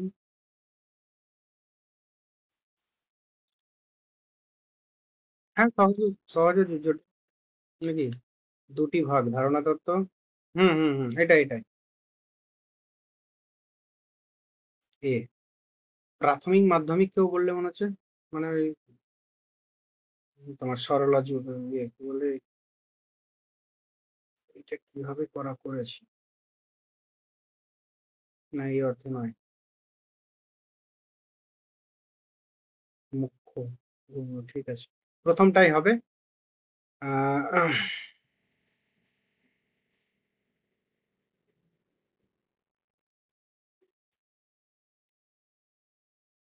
এটা প্রাথমিক মাধ্যমিক না করে মুখ্য এবং গৌণ হবে, বুঝলে তো? মুখ্য গুণ এবং গৌণ গুণ। মুখ্য, এটা হচ্ছে গৌণ,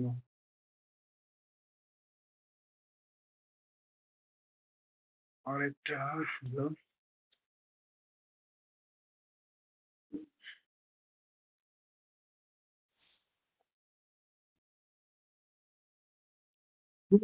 হ্যাঁ, প্রাথমিক গুণের উদাহরণ হলো হচ্ছে, এটা হচ্ছে মুখ্য গুণ, মাধ্যমিক গুণ হচ্ছে গৌণ গুণ।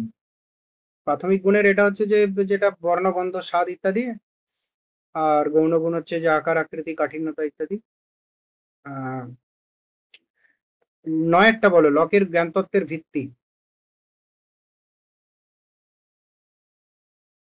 যুক্তি, অভিজ্ঞতা ও পর্যবেক্ষণ সহজাত সীমা।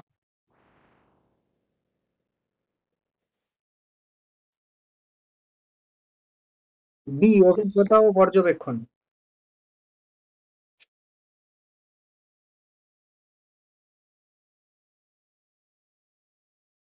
বাহ্যিক বস্তু থেকে প্রাপ্ত ধারণাকে লক কি বলেন?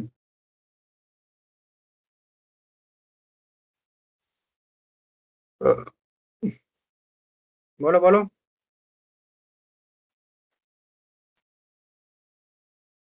এ হবে অনুভূতির ধারণা, আইডিয়া অফ সেন্সেশন। আর প্রতিফলনের ধারণা কি?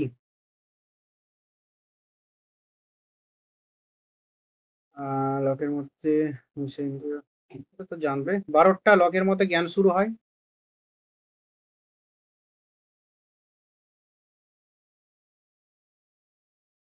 এটা 13টা বলো তো দেখি মনে আছে কিনা। সহজাত ধারণার প্রত্যাখ্যান মূলত কোন গ্রন্থে? হ্যাঁ, ওই লকের ওই যে বললাম প্রথম আর দ্বিতীয় একদম লাস্টের রচনাটা, এই দুটো হচ্ছে ফিলোসফিক্যাল। তারপরে একটা এডুকেশন আছে, একটা হচ্ছে যে তোমার ফিলোসফি রিলিজিয়নের আছে, বাকিগুলো সব পলিটিক্যাল সায়েন্সের টোটাল যে তার রচনা।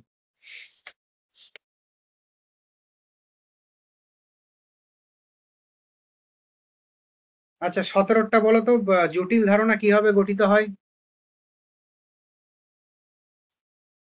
এ হবে।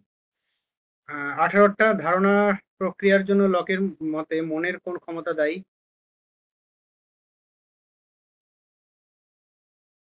অবশ্যই।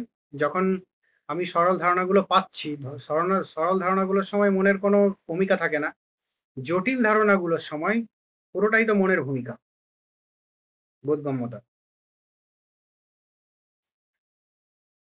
আচ্ছা, নিচের কোনটি প্রাথমিক গুণ নয়? প্রসার, রং, আকার, ওজন।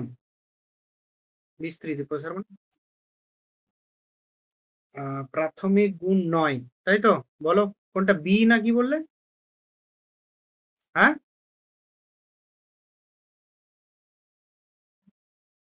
বি। নিচের কোনটি প্রাথমিক গুণ নয় বলেছে, কোনটি প্রাথমিক গুণ সেটা বলেনি। প্রসার, প্রসার, বিস্তৃতি।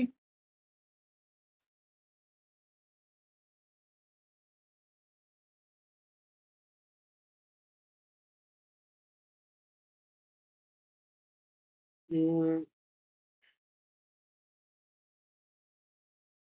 গৌণ গুণ, রং, আকার, ও আচ্ছা, ঠিক ঠিক, আমি ভুলাচ্ছি। এটা হচ্ছে মুখ্য আর প্রাথমিকে গুলিয়ে ফেলছি।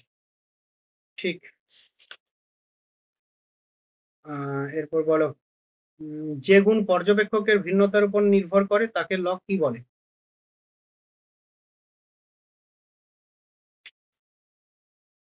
হুম, লকের সহজাত ধারণা প্রত্যাখ্যানের যুক্তির একটি হলো।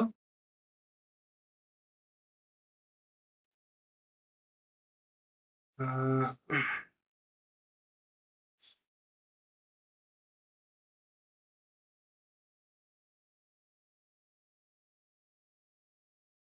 ঠিক আছে।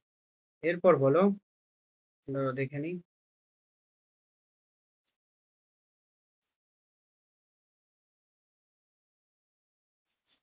22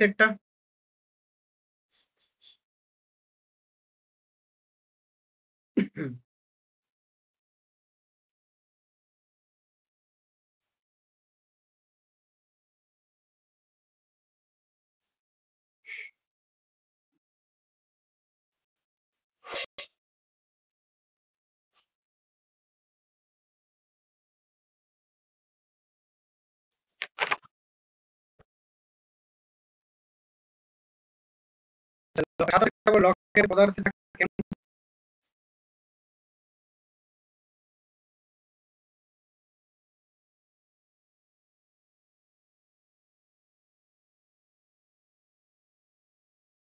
লকের মধ্যে পদার্থের ধারণা কেমন?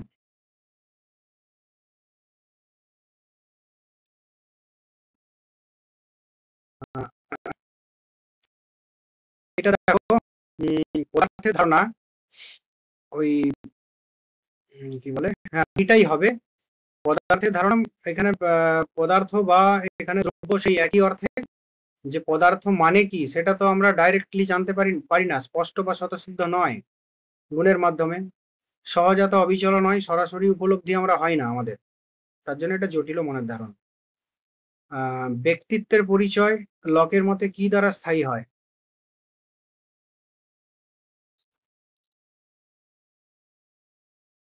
হুম। আহ, হ্যাঁ,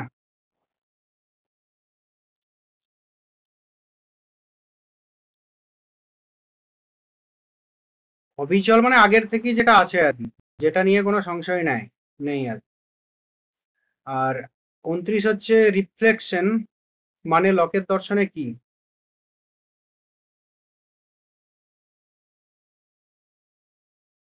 নিজস্ব কার্য, যেটা অন্তর্বেদনমূলক আর কি, সবই সবই রিফ্লেকশন, যেগুলো মনের সুখ দুঃখ, আমাদের ইচ্ছা, আমাদের চিন্তন সবকিছুই।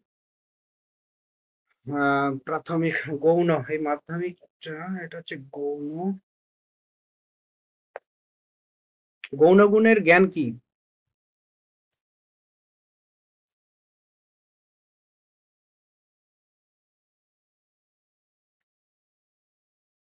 বস্তুর ক্ষমতার জ্ঞান যা অনুভূতি সৃষ্টি করে।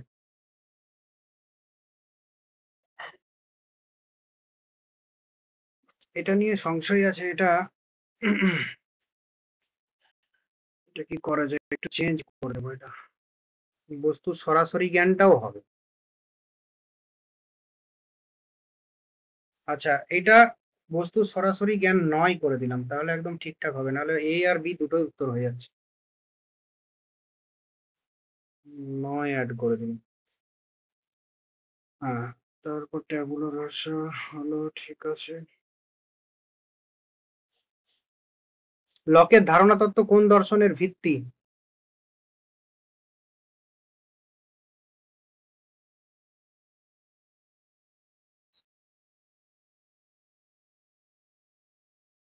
মনের প্রতিচ্ছবি কোনটা গো?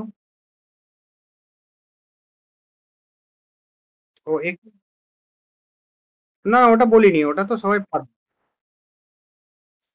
আমি বলেছি কোনটা বললাম, 33 এরটা।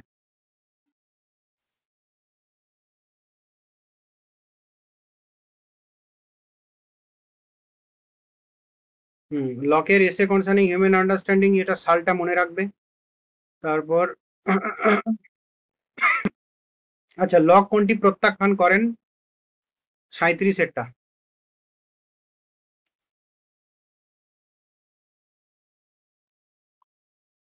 লক কোনটি প্রত্যাখ্যান করেন? মন জন্মে খালি থাকে, ধারণা ইন্দ্রিয় থেকে আসে, সহজে ধারণা, হ্যাঁ ঠিক আছে।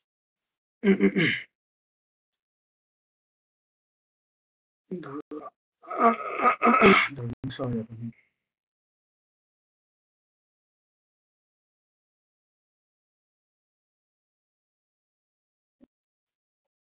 এটা বলতো 38 একটা প্রাথমিক ও মাধ্যমিক গুণের পার্থক্য, বা মুখ্য এবং গৌণ গুণের পার্থক্য লকের দর্শনের।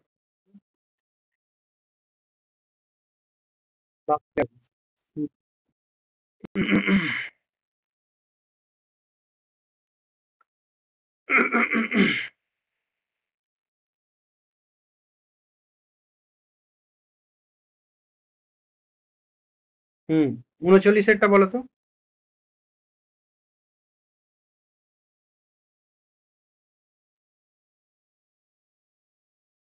নিচের কোন গুণটি বস্তুগত গুণ?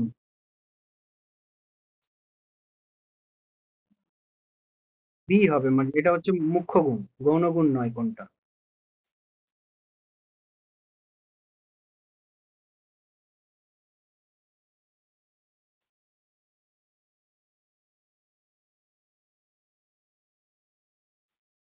এটা আবার এসছে। 44-এরটা বলো তো, ধারণা কি? লকের মতে ধারণা কি?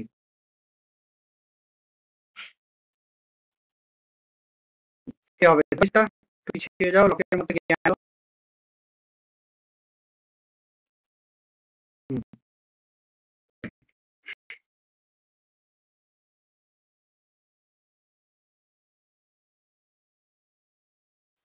46টা বল। লকের মতে বাইরের জগতের জ্ঞান হলো নিশ্চিত ও সন্দেহাতীত, বি সম্ভাব্য অভিজ্ঞতামূলক, সি সহজাত ও অবিলম্বে, ডি অসম্ভব।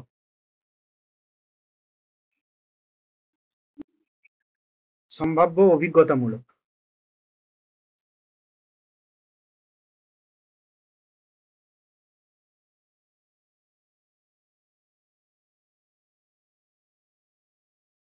এটাকে নিয়েছি।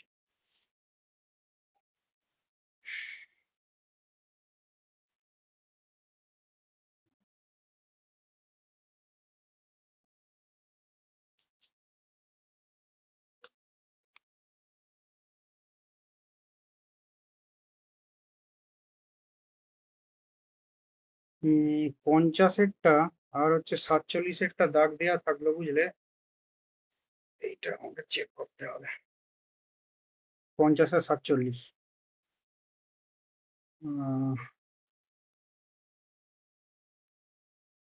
আচ্ছা, 51টা লকের মতে আমরা যখন কোনো বস্তুর আকার বা মাপ বুঝি, তখন আমরা মূলত কোন গুণ সম্পর্কে ধারণা পাচ্ছি বা পাই?